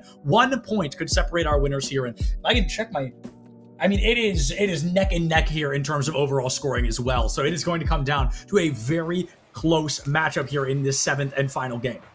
And Septilence, on the flip side of our point for Nichols College, the memory of a goldfish, it's so dangerous to give that sort of momentum towards Rochester. We've seen what they can do with it before, and you really just gave, or not, I don't want to say gave them the win. It was just a slight mistake and then a demolition caused then the miss. But you really just gave away the game. You were that close to winning it, and now you're in a Game 7. You have to focus on shutting down Rochester, who is fired up after that one. They will look to take it here as both teams some quick offense to start off Game 7. It's Luca out towards Knight. The shot cut off by Pyros, but into the hands of Luca again. Knight to the sky. It's a fake down. K-Frost will take over, but too far away. Instead, back towards Luca again to get offense set up for the Warriors. We've got to talk about as well the overall score right now across the series. Nichols College has 11 points across the 6 games we've seen. Rochester has 12. There is literally a 1-point differential right now between these teams. That's how neck and neck this series has been so far. Luca is going to have a little bit of ball control in center field. A sloppy hit into the far corner opens up the Bisons to play a strong defense. They miss up the clear, though, and it gets a little scary as the goal from Rochester is left slightly open. Skies has to chase into the corner, using a good chunk of their boost to do so. Loses the duel in the air. The spike falls into the hands of the Bison, and actually a clear from Luca that opens things back up. Stolen away. Pyros trying to be the hero this team needs, but Rochester feeling oddly methodical here in Game 7. Looking a lot better than in previous games at getting an offense set up. and a lot better at shutting down Nichols College the other way. Unfortunately for them, now they're up against it off the back wall. Knight to the sky with one chasing after them. It's Pyros into the middle. Now where it needs to be. Luca slow playing it. Wins out the challenge. This one rolling in. Skies muscles his way through to get the first lead of Game 7. First lead of Game 7, the 7th and final game. I just want to point that out again because it all comes down to this. They are fighting for that spot to survive the play-in, and Rochester is 3 minutes and 10 seconds away from being able to say they did just that. Can the Bisons answer back fast enough, or will this be their tried and true come to a close game? These guys will play to the sidewall. Looking to follow it up. Instead, it's Luca towards the corner. Chain dashing his way to get the pass back towards Skies. The shot, top right corner, cut away by K-Frost. Knight dumping it back into the corner. Looking to follow, chips it up. Off the corner from Pyros. Skies winning out the challenge. Knight stealing 100 boost in the corner. Will make the turn and get the pass up. Will actually get the follow-up. It's a pass off the back wall. Now Luca into the sky. What a stop from K-Frost to shut it down, but they gotta get out. Rochester's getting back to the same offensive sets that they had in games 1 and 2, which resulted in dominating victories. And after halftime, we have not seen Nichols College back the other way that much, and Luca will find a freebie as he stretches the lead to 2. The lead grows just a little more once again here, and Rochester find themselves up by 2 in the second half of Game 7. It's going to be a tough one, but with 1:10 to answer on the Bison side, they've got plenty of time to try and make this work. Half the game still sits before them. They cannot panic. They need to look at it as a GG go next. What can we do differently? What have we changed? And how are we going to be able to make it work a little better going into the latter half of this series? Knight blocks out a shot from Pyro, so it won't be as easy as they wanted. Knight goes for one of their own. It's a double hit commit into the high ground here, and Skies just barely misses that shot. The Bison squad thanking their lucky stars. It is not a 3-0 against them. K-Frost goes for the stall out there, trying to play defense. Goes up for Pyro, spiked off to the side, and as 2 minutes now dwindle away, Rochester just barreling towards this goal. And brimming with confidence as well. You can see the speed has increased in this Game 7 for Rochester. And this is what we talked about heading into this final game. Rochester, when given an opportunity like they had in Game 6, they do not let go of it easily. They win a close call there as Pyros tries to get the back pass, but it's back on a Warrior offense once again with less than 90 seconds left. Back pass straight into the hands of Skies. Gets up in time to pass it to Knight. The shot is a fake. So it's K-Frost. Now we have a 2-on-1 down the field. K-Frost can't get it past Luca. Push towards the side now. We're going to build up the offense in the final minute to get this game sealed away. But we do see Nichols College break out, but not for long, as Rochester's defense has been holding strong throughout this entire game. Rochester defense, I think, is going to be the separation between the Bisons and a little more of the series at hand. Luca slow burns a third goal in. Is that a Luca hat trick? It might just be. He's been one of the leaders throughout this entire series for Rochester, and especially in this Game 7, carrying the team on his back to lead them to what hopefully for them can be a victory, but there is still time. K-Frost, can he get the kickoff goal? He will. They'll cut the deficit down to just 2 with 52 seconds to work with. Hey, you're making it work. You're making it possible, and it's not the circumstance you want to be in for now, but you're down by 2 with 60 seconds left on the clock, so it's going to be pretty easy to score. 26 seconds per goal right now on the side of the Bisons. They get 1 post kickoff, and it's going to be a pretty strong opportunity for the Bison, but right now, as long as Luca's in that field, it's going to be a tough one to turn around. They do get onto offense, though, with 1 sent back the other way, but they give it right into Knight. Pyros will still, or Pelosa, excuse me, will still find a way onto offense with K-Frost taking off the field, slowing things down. Pyros will keep it close at the very least. Knight will do the same. Now sent back the other way. 30 seconds left. Luca gets the flip reset, carries it over towards the net, but stop away as Knight looks for a back wall pass. 20 seconds. That shot saved away off the post, but nothing set up on offense. Things are not looking good for Nichols. They do break out, but they need a goal with time on the clock. They do win out the challenge. Can they find anything? A miss. A follow-up. Saved away, and Rochester with that seals it. They complete the comeback, and they walk out with a goal for good measure. What a turnaround from them. They win the series in Game 7 to face Bruton Parker this weekend in the conference championship. And look at that, right on time as well. 9 p.m. here on the East Coast. Perfect. They used the entire hour we gave them, and they gave us one heck of a show for it. A Game 7 victory powder is exactly where Rochester wanted to walk away. They hit the people that reverse swept them in the last game in the last game of that second matchup, and they have done a phenomenal performance from them and a victory overall. Nichols College fought hard. You know, they came out unbelievably strong. The Bison weren't able to make it work, but now unfortunately we got to say bye-bye Bison, as they are going to be losing to Rochester here in a Game 7 matchup. And what a streaky matchup that we've seen both times we've seen them. We see Rochester 2 in a row, Nichols 3 in a row, Rochester 2 in a row, Nichols 3 in a row, Rochester 2 in a row to finish it off. What a series it was. Nichols College played a fantastic middle third of that series, but unfortunately for them, Rochester too much to handle. Yeah. When you give them an opportunity like they gave them at the end of Game 6, it almost felt like at that moment that it was destined for Rochester to win, because Rochester does not lose the advantage that they are given when something like that happens. They dominate in Game 7, and they head to the conference championships to look for that bid in the 16-team playoff. Yeah, it is going to be the chance for that bid now, and hopefully we're going to get to talk to somebody in just a couple of minutes from the side of Rochester. So we're going to go ahead and throw it to a break, and then we will be back with our interviewee or our third and final series in just a couple of minutes.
Hello, everybody. Nace Star League here once again. So unfortunately, a little bit of tech issues with our interviewee, so no interview with Rochester. It's a bit of a bummer, but hey, things happen, right? Wouldn't be live production without a couple of tech issues. Bright side, we've got another best of 7 series for you. We've got Old Dominion going up against Toronto Metropolitan. That'll be happening right on the other side of this break. We'll see you right back here in Nace Star League in just a few.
Hello, everybody, and welcome back to Star League for our third and final series of the night. Another banger, best of 7, just around the corner. And before we jump into that, thank you all for waiting. We had a couple of extra minutes there. We had a couple of tech issues, but hopefully they are figured out and we are ready to jump into this series. Old Dominion versus Toronto Metropolitan. Powder, how are we feeling going into this third and final series? This one seems like one that we are able to predict a little bit more than previous ones. Toronto Metropolitan coming in at 5-1, Old Dominion at 4-2.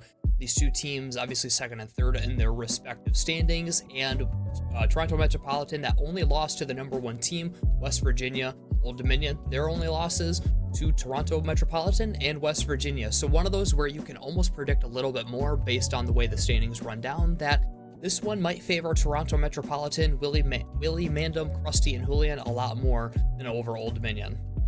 Yeah, I wholeheartedly agree. I think Toronto Metropolitan is going to be in a good spot here. We've got Willie Mandam, Krusty, Julian, Folly, Hero, Gone, Epic, Ace Conjurer, 2-11 going head to head here. And this is going to be interesting circumstances. Obviously, it's a 3v3, so we don't know which player is going to be stepping out. Perhaps those are coaches or substituted players. But going into this, I think everybody wants to put their best foot forward because, well, it is a best of 7. In kind of the grand scheme, you've got one chance, right? You've got one best of 7 series to try and win, to try and move forward. And it's going to come down to putting your 3 best players forward first. Right, and it seems like one that feels similar to our first match of the day, where you kind of had the standings fall the way that they did. We had seen one team already take a victory and kind of expect that to happen. That's ultimately what happened, and ended up with a 4-0 sweep.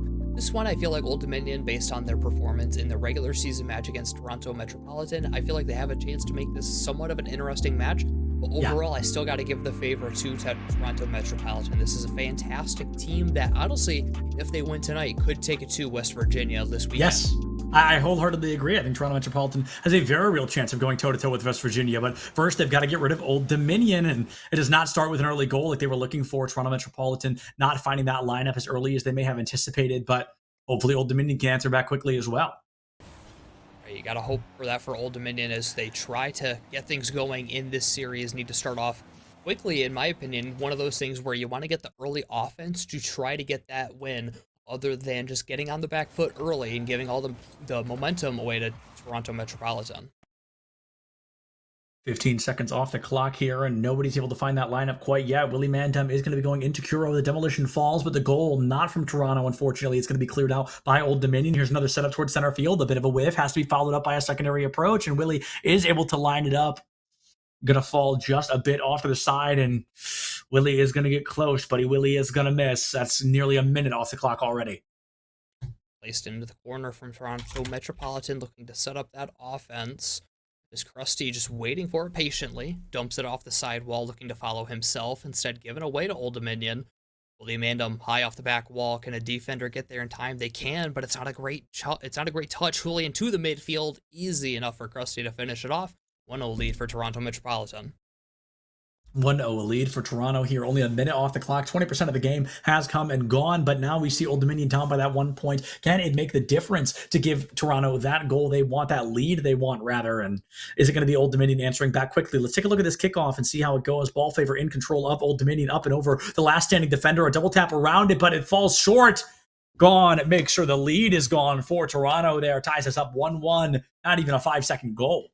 Just a fantastic play all around for Old Dominion off the kickoff. Kuro, knowing he doesn't need to get the shot in to necessarily set up a goal, a perfectly placed pass off the back wall allows Gone to finish it up and tie up the game at 1 apiece.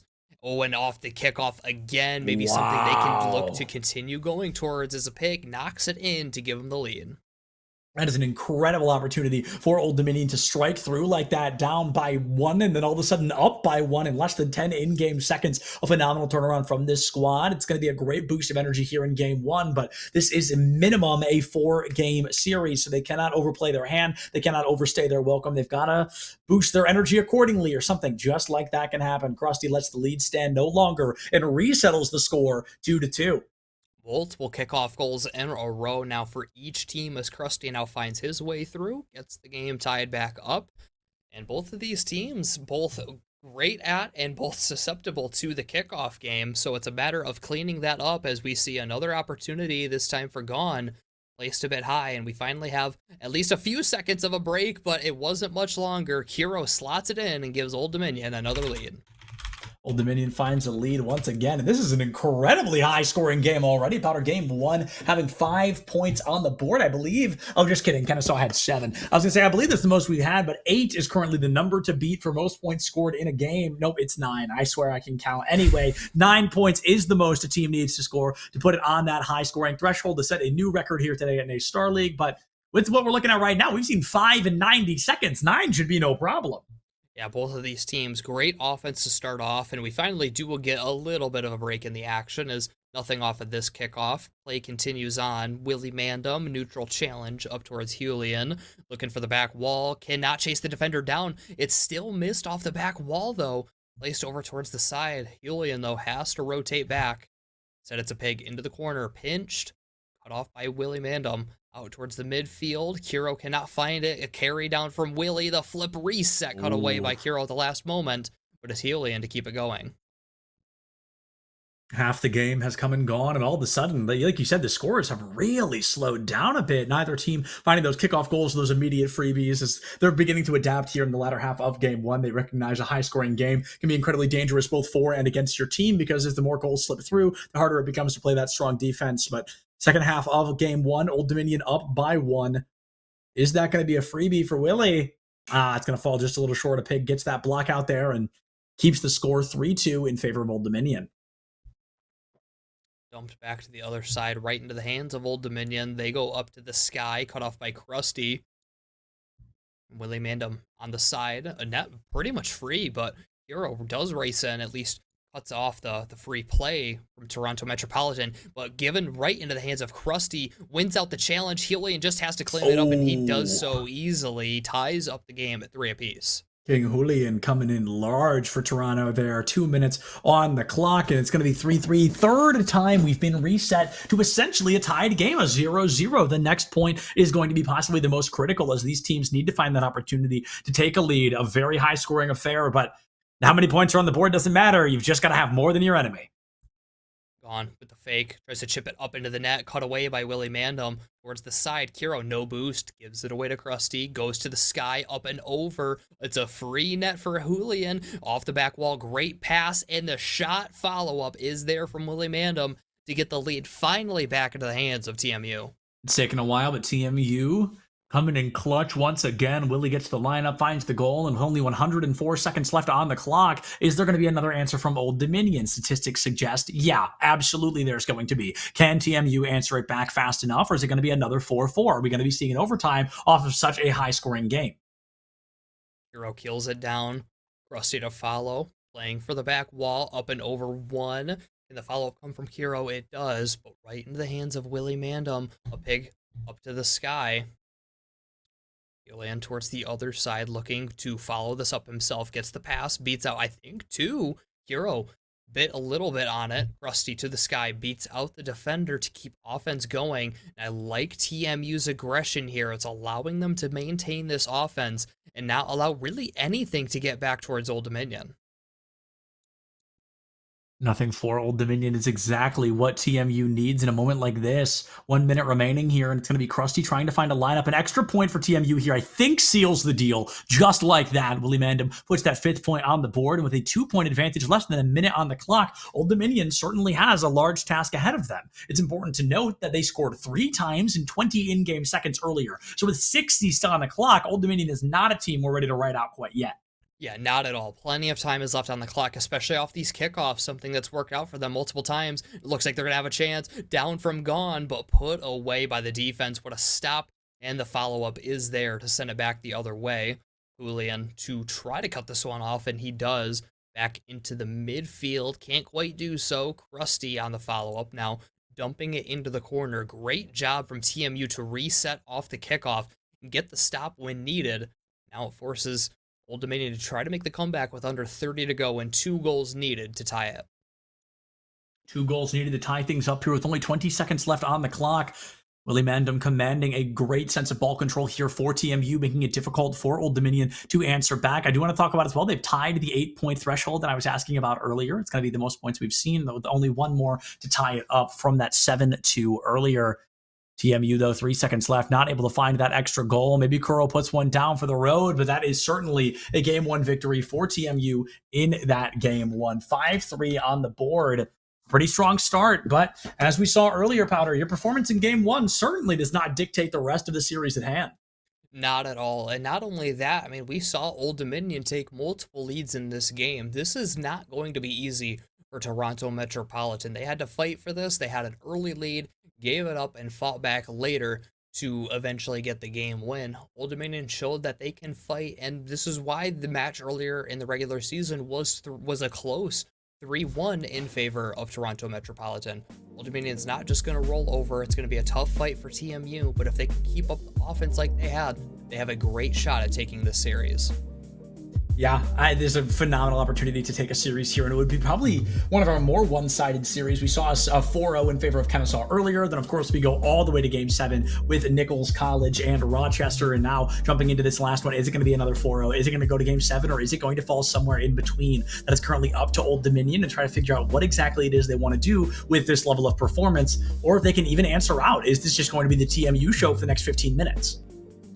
Right, Old Dominion gotta fight back here quickly. I like what they're doing on kickoffs. It's something that I think they're so quick off of it that Toronto Metropolitan simply cannot come back, or I should say get back in time to make the stop. Obviously, you have to get a goal for a kickoff to happen, so they're gonna have to figure something out because, you know, they're either gonna have to give up a goal to get on a kickoff or find a way in themselves. So, but whenever it does get to a kickoff, Old Dominion is a team to watch out for. They do get a quick favor off the kickoff, but instead right back into the side of Toronto Metropolitan to set up some offense. Kuro goes for a shot, falls a little wide off to the corner of the offense for Old Dominion. Is a great spot to start. A pig tries to catch it center field. It's a double into a triple pass, into a shot next to goal. Can't find the lineup, and Old Dominion trying to keep it in the back half of TMU. Works well. There's another great center, but nobody's there to find it, even when it's centered. The lineup not being there is critical because all you've done is pass it to your opponents, and that's a goal for TMU. Great start from them, similar to what we saw in game one. They got the first lead, and it's another mistake on Old Dominion giving up possession and really leading straight to a goal on the side of Toronto Metropolitan. Old Dominion has got to watch out for that. They cannot give away possession like they have been, because that's 2 goals in this series that have been directly off of essentially a pass to their opponent.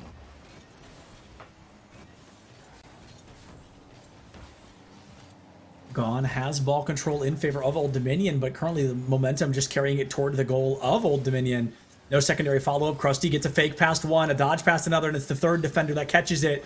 Very sloppy hit from Julian, hurdles toward the goal of TMU. It goes up, loses all momentum, and luckily enough, Julian was there to keep it out of the way. A pass, a bump from Krusty may have disrupted a goal, actually, but hindsight's 2020 after all. Here comes Julian with another attempt.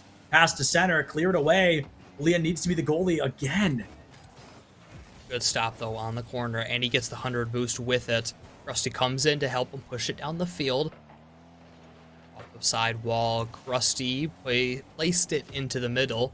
Willie Mandam off to the corner, collects 100, pinches it up over 1, quickly to it, pass in the midfield towards Julian, cut off by the defense, right into the hands of Krusty, and he's got plenty to go up with it. Gets the flip reset to try to push it past 1, and Willie Mandam just being a menace, taken off the field for his efforts. Gone looking for the back pass, but caught off by teammates, and now Krusty taken off the field. Still, though, a clear works out for TMU, looking to build up more offense. Building up that offense is going to be a critical pace of play right now. TMU, 2 minutes off the clock. Winning by a single point is very much still a win. Krusty has a great pass up in the center there. Takes it aerial, tries to go past one defender, does with a second. Knocks it out of the way. Kuro says no to that goal. TMU still sits at a 1-0 scoreline. Almost tied up, but the aerial defense comes in play once again. Willie Mandam really being that all-arounder for TMU right now.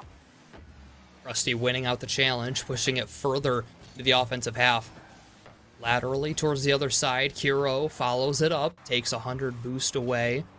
Still, the clear comes out for Toronto Metropolitan. Old Dominion not finding anything offensively, and now no one home defensively, as Julian will just see this one into the back of the net to stretch the lead to 2. Phenomenal opportunity there for Julian to just get the lineup and find an opportunity to get that open goal. The demolition makes the space they need, and Old Dominion falls a little bit too short to block out that goal. Now a 2-0 advantage for TMU in game number TM2. They've got 2:24 left on the clock, and now the pressure stacks against Old Dominion. Going down 0-2 in a series can be scary, but as we learned from the Bison earlier, losing the first two does not dictate how the rest of the series needs to fall. Can Old Dominion answer back with that same level of energy from our previous series? Into the offensive half again from Toronto Metropolitan. Pass in the midfield is cut off by the defense. A follow-up immediately there, though, from Old Dominion. Stopped away at the goal line from TMU. Willie Mandam will go to the sky looking for the counterattack. Off the back wall. Shot is not able to be found, and Julian's got to race back defensively. Hero, gets around on it into the net to cut the deficit in half. That's going to be a pretty large goal to find with 105 seconds left on the clock. You could try to force an overtime here, or maybe even take a lead. We've seen some pretty critical goals scored back-to-back very quickly here in this series so far. Old Dominion just needs to make that happen once again. Scoring 2 could be huge against TMU, make it difficult for them to walk away with a win in game 2, but of course, that is much easier said than done. If Toronto can put even one more point on the board, I think I'd be ready to call this game set and match for game number 2, but Old Dominion, more than enough time to work with. They've got 20% of the game still left in play. Rusty looking to follow this one to get the clear, loses out the challenge, and he had a teammate upfield, a bit over eager, might put them awkward defensively. Julian off to the corner. He's out on Hero, though. Towards the side, straight into the hands of Julian. Willie Mandam towards the side, just trying to keep this one away, but instead he gives it right into a pig.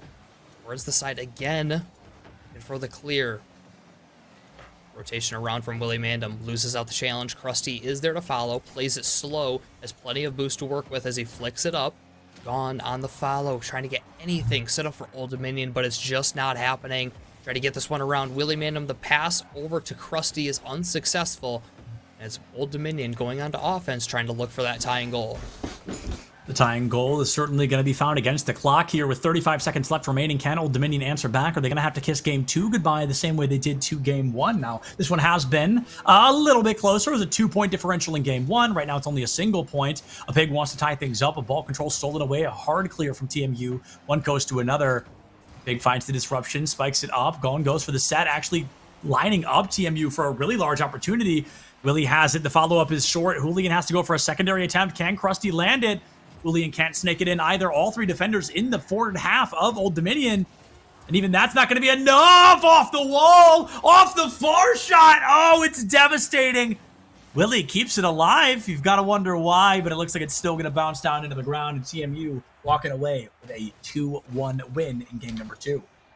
Hard-fought victory there in game 2. A lot more low scoring than game 1 was. And Toronto Metropolitan did a great job of playing within that kind of gameplay where there's not as much happening. You're not allowing Old Dominion to get as many kickoff goals. They got the stops when needed defensively, and their offense looking as potent as ever, setting up goals for each other to get out to this 2-1 lead in the 2-0 series lead. The 2-0 lead is a critical one for TMU. Let's see if they're going to be able to make it 3-0. They'd be our second team here tonight at NACE Star League to make that happen. We've seen Kennesaw, again, win 4-0, and Rochester win 4-3 over the Bison from earlier. So a very close series there. Hopefully this one can mimic that, but as game 2 comes to a close once again in favor of Toronto, there's only 2 chances left, a hypothetical 10 minutes for Old Dominion to try and answer out. You've kept it close. Close doesn't matter. You've got to get the win. You've got to take the lead. You've got to make them keeping it closer. You've got to absolutely crush your opponents, because if game 3 ends in favor of Toronto Metropolitan, I think this is going to be a 4-0 series. Right, it's starting to look that way with the way that Toronto Metropolitan has controlled the first 2 games of the series. Old Dominion, they're close. I mean, neither game has been a blowout by any means, but the control of this series feels so firmly in the grasp of Toronto Metropolitan that it's going to take a huge shift in momentum for Old Dominion to feel like that they have control and to try to fight their way back into the series. Already down 2-0, you've got plenty of time left in the series, but with this much momentum against you, it's got to come back quickly. Something's got to give one way or another, and Old Dominion wants to make sure they're the ones pushing and not the ones cracking in that moment. The pressure comes out. Old Dominion trying to turn this coal into diamonds. First goal on the board, 7 seconds gone. Will TMU answer back quickly? look to right away off the kickoff. Good start from Old Dominion. Exactly what they needed to try to get things back. Julian to the air, tries to go underneath, gets it into the corner, hunts down a pig. Now space being given to Krusty. Takes his time, gets it behind the spawn, and cannot get it past the last man, though. Julian off the back wall, tries to get the pass. Try to turn around on the ball, played backwards into a pig for the clear, resetting the TMU offense. As Old Dominion looks to get back on it themselves into the corner. Willie Mandem taking over. Another, not a clear. They mess each other up, and instead it's Old Dominion looking for offense at the start of game 3. Oh, a pig tries to go for that second shot. Really could have been a nail in the coffin against TMU, but his 3 shots in a row are going to be biffed. That is Toronto's opportunity to strike out early. A 2-1 trade falls out center field. A pretty sloppy hit toward the goal of Old Dominion, and nobody is there to catch it. Like volleyball right now, the way this ball is being hurtled back and forth from one back third to the other. Willie hits a no man's land shot. Kuro in center field. That could be a goal, Powder. And it's just inches too high. Luckily enough, the follow through is there. And a pig trying to guarantee more than just a 4-game series. Fantastic shot from him, powerfully into the net. 2-0 lead early for Old Dominion. Still lots of time for Toronto Metropolitan to make the comeback. Let's see what they can do as they get back to the kickoff again. Krusty winning it out into open space as well. Willie Mandem slows it down, gets it over 1. Follow coming in from Krusty, keeping it close. Julian to follow. It's cleared out the other way again. Gone to the net. Back the other way, but Kuro there to follow, looking for the double. Does he have the boost? It is just wide. The stop made. Back out to midfield as Old Dominion looking to reset, but maybe a counterattack coming out from Toronto Metropolitan. Rusty slowing it down. Over 1. Shot is high. The follow-up is on. Off the post and in. Got the deficit down. Willie cuts the lead in half there. It's a huge opportunity for TMU. They've got a majority of the game left, 3:16 still standing, and TMU give their goal to get things lined up against Old Dominion. You've got the set, now you got to find the game set match. You've got 1/3 of the opportunity here. 2 more points can give you that win over Old Dominion and put you on series point. That'll be a 3rd win in a row for TMU, but you've got to earn it first here, Powder. 3 minutes left is more than enough time for Old Dominion to stabilize this lead. Dumping it back in is Julian, looking to get this game tied up. Rusty on the miss, but Willie Mandem is there to take advantage, slowing it down, but can't do much with it. Julian looking to keep it on, but instead given away to Old Dominion. Julian on the kill, but taken off the field himself. Willie Mandem down, back pass. Rusty taking his time, goes for the shot. A pig, easy enough stop. Julian to the sky to keep the offense going. Can he get the follow-up? At least a challenge. That's favorable for Old Dominion, right into the hands. Toronto Metropolitan looking for more offense as they go the other way just past halftime. Old Dominion goes for a goal. It's going to be shot away, and like you said, halftime has come to a close. TMU still finding themselves in that 1-point deficit. They want to put a 4-0 down. They want to show they can go toe-to-toe with schools like Kennesaw, with schools that can go through and put themselves completely in the winner's seat. But Old Dominion desperate to force, at the very least, a game 5, a great clear down. Julian has to go into the defensive mode. Willie taps it up. This could be a goal. Here comes the first tip, but it's a clear away from Old Dominion that finds the lineup and disrupts the play. Into center, a great spike from Gone. Keeps that goal away from Toronto once again. Willie, tertiary try, falls short. Quadrieri will not find purchase either. Oh, Julian biffs it. That is not going to be the lineup quite yet. Toronto still down, 100 seconds left. Great setups from Toronto Metropolitan, but they need to execute on them. Starting to run out of time as Julian gets the reset, pushes it towards the back wall, straight into the hands of Willie Mandem. Off the corner, but loses control. Off the corner again. It's Rusty, keeping it close. Julian to follow. Inched a long ways out. Willie Mandem bang off the back wall. Powerful. No one catching up. He takes the shot. Cut away. Another shot. This one high. Placed to the side by Gone. Julian on the follow-up. Off the side. Willie Mandem cut off laterally hard across the field as a pig on the clear out. 1 minute left for TMU to try to get this game tied up and try to get that series advantage at 3-0.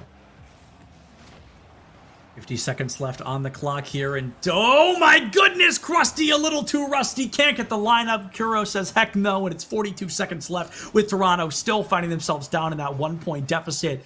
Willie Mandem gets demolished. 3v2 in favor of Old Dominion for just a couple of seconds, but Willie with a great reset gives ball control in favor of Toronto. Ball control is not what we're worried about. It's about finding that goal, and Old Dominion playing the longest game of keep away we've ever seen. It feels like they're not even worried about scoring because they know they don't have to. They just have to make sure Toronto doesn't either. 20 seconds left. First shot falls short. Oh my goodness, close as close can be, but close is never gonna cut it. Nail in the coffin. Old Dominion gonna be able to win game 3.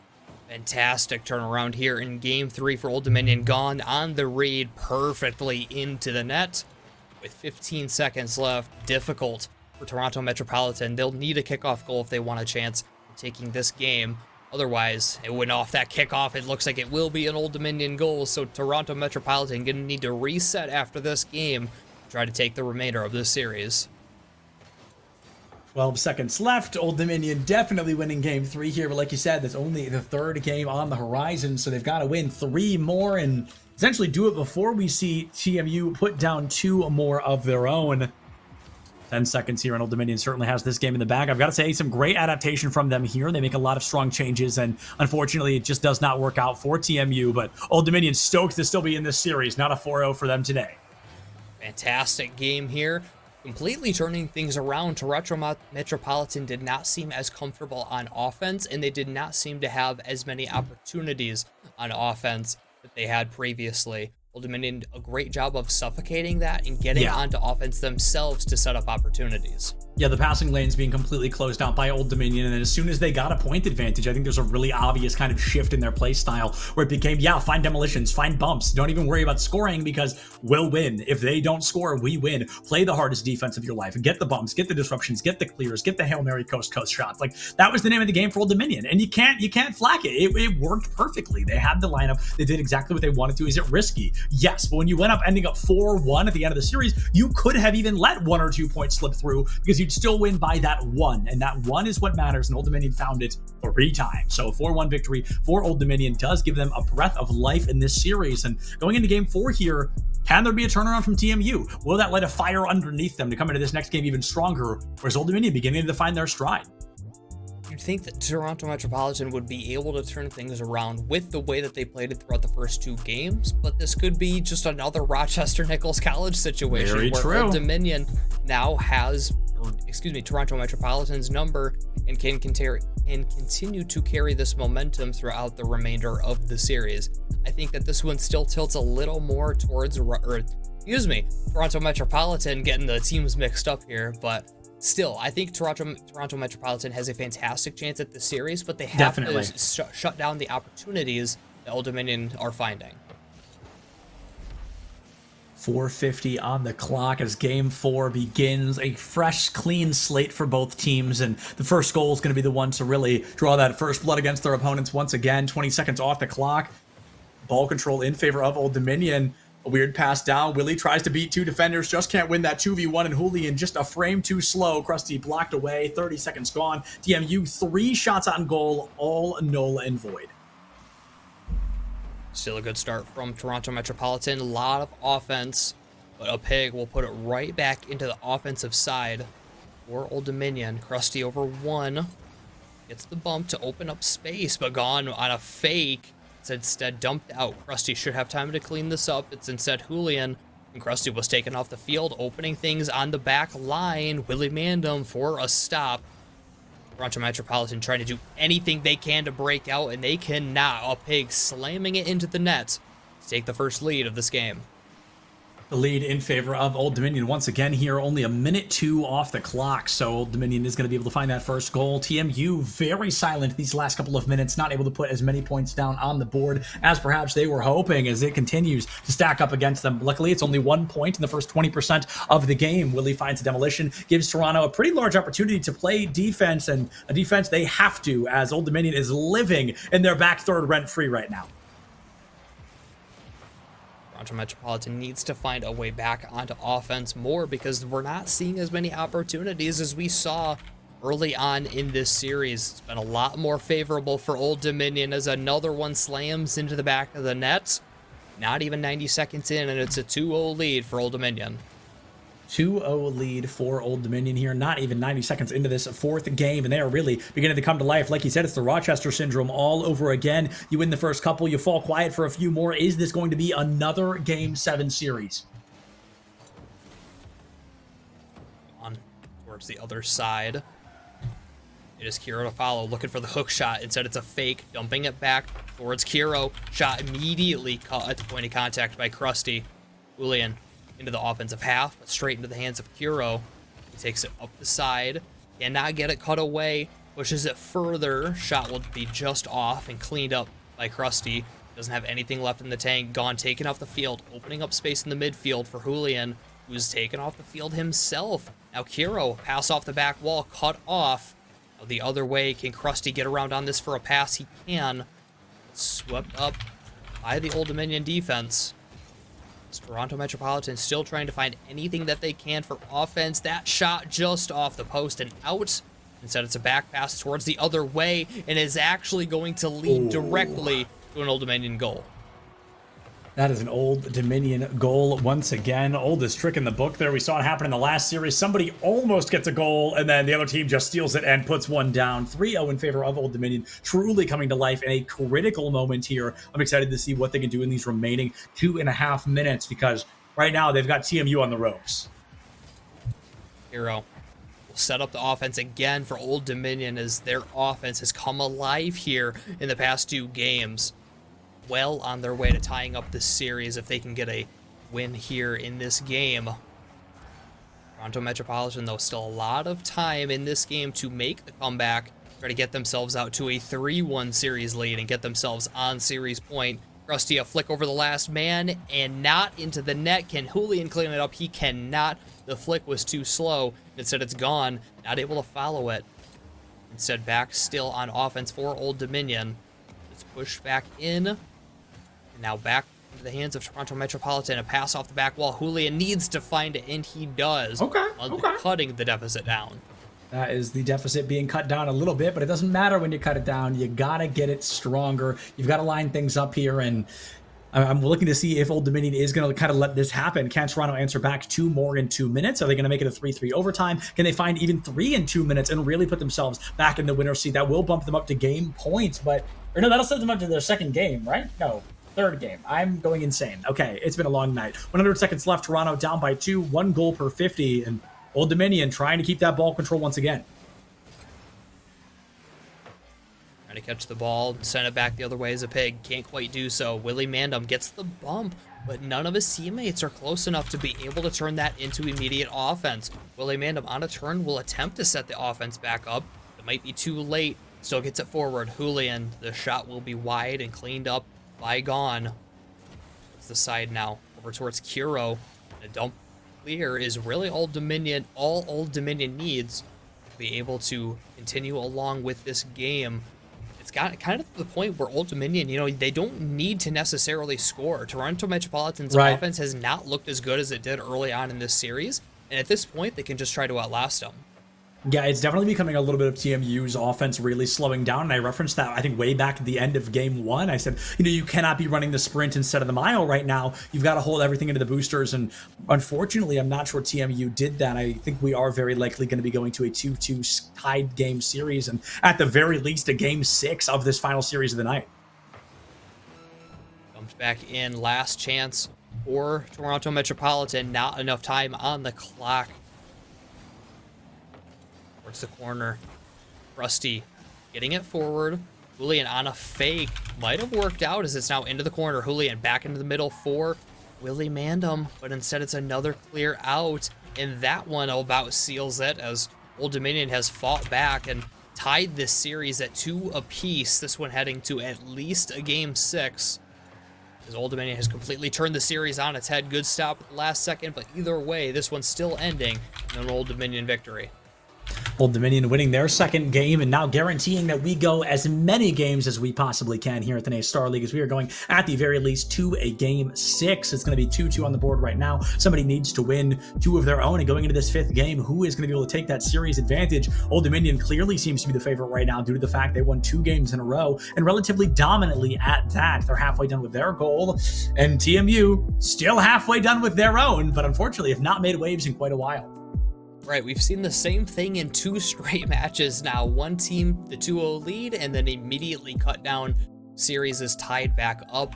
Old Dominion, they've already improved upon their regular season performance against TMU, with the 3-1 loss in the regular season, now already at 2 apiece, and I don't want to say well on their way to a victory, but with the way that they've been playing, they have been snuffing out this offense of TMU, and if they continue it, they certainly have a great shot at winning.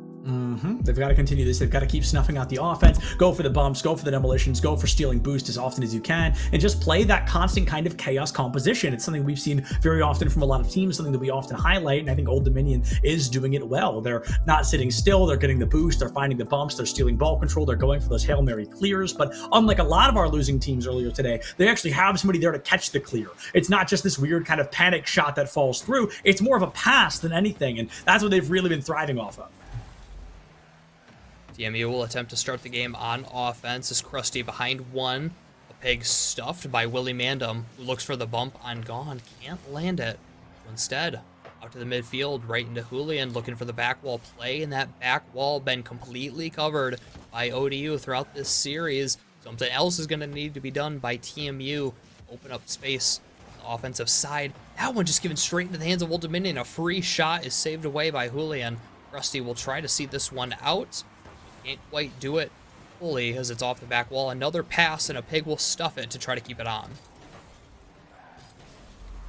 45 seconds have come and gone, and the Monarchs are looking to stay on top of the throne here. If they can just get 1 point lead over TMU, it seems to be kind of the kryptonite against Toronto. When they make the waves, they can start strong, but when they're scored on, the team starts to crumble. Secondary attempt is going to be blocked out. It's actually a double commit from Old Dominion that ruins the ball's trajectory there and disrupts a goal that I think would have been found. All 3 defenders for Old Dominion in their back third. Julian has to catch it into a no man's land, passes it down. Old Dominion ball control still on their side in Toronto.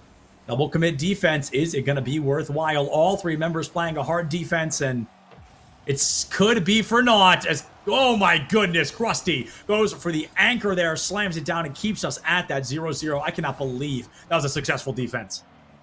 Great stand from TMU to get the stops. Now they need to turn this into offense. However, they cannot beat out Old Dominion, and instead back onto offense is aggressiveness from Kiro to free up space with the bumps. Willie Mandam, first one to the ball. It's the clear. Everybody missing from Old Dominion. It's a free net, but it's a backwards pass behind Krusty.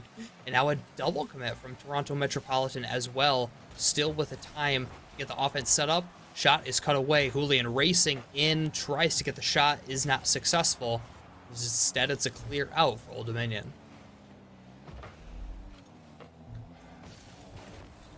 Not believe we are still sitting at a 0-0 here in game 5 of this matchup here. One of these teams looking to give themselves that series point advantage. Is Gone going to be the one to do it? I don't know where Toronto is, but clearly they aren't in their goal because holy cow, was that wide open. Okay, party was destroyed because of a connection error. All right, well, 1 point lead for Old Dominion there is going to be able to find a little bit of opportunity there, and Old Dominion putting themselves now in the lead, giving themselves a real fighting chance at success. Yeah, nearing halftime, and Toronto Metropolitan, that offense just being snuffed out more and more as this series progresses. How high, and Willie Mandam too quick to it.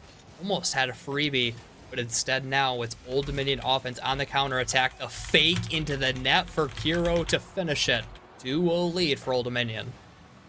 2-0 lead for Old Dominion, and I feel like maybe there's a couple of people just thinking now, hey, let's go Old Dominion, you know, things were looking really good for Toronto at the beginning, but ODU has clearly put in the work. They're clearly making some magic happen here, and the work is paying off in troves. 2:17 on the clock, and Old Dominion looking for that opportunity to strike. Here comes another lineup there. Julian tries to find their way out of it, but just can't get the lineup.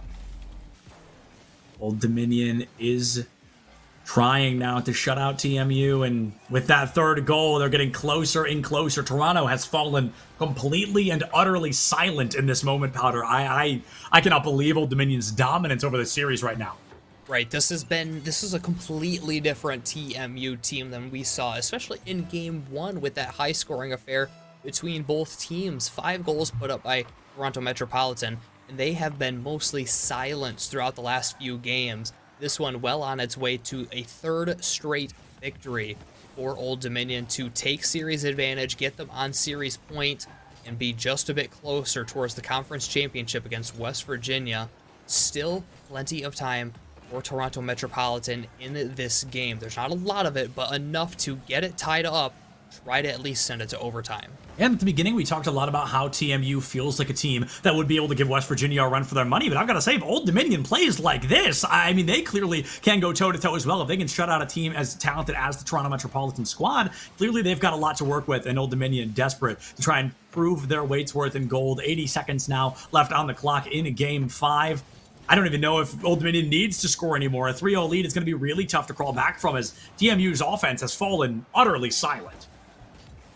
Dump to the side by TMU, trying to get an offense set up, but they cannot do so.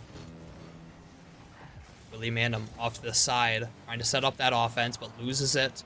Luckily for him, Krusty underneath, gets the pass in the midfield, but no turn can be made. Instead, it's a clear from Old Dominion again. Dumped into the corner by Old Dominion, looking to, at this point, really just waste time. No reason to be too aggressive.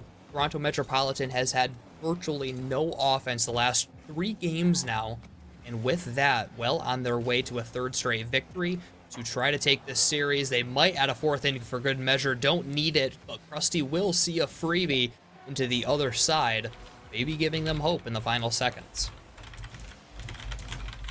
It's a little bit of hope, but I'm going to guess it's a bit of a fool's gold moment here. I think you really are going to be in a tough circumstance, because Toronto, you've got 26 seconds to score twice. That's 1 goal per 13 seconds. And Old Dominion, if they end this game, hopefully they're going to be able to find just even one more game to end things in a 4-2. That's the nail in the coffin, Powder. That's Old Dominion winning their 3rd game, and hopefully their 4th can end in their favor as well.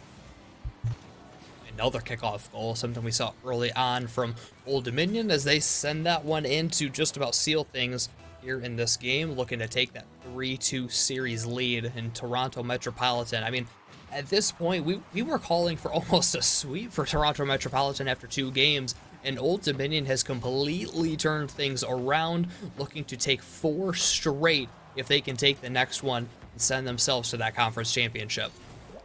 Hey, I know some people would be mad. I'll call this a reverse sweep. I mean, you completely stole momentum in your favor. You shut them out from scoring damn near ever from the moment you started taking advantage of the series. And now Old Dominion, 4-2, 7 seconds left.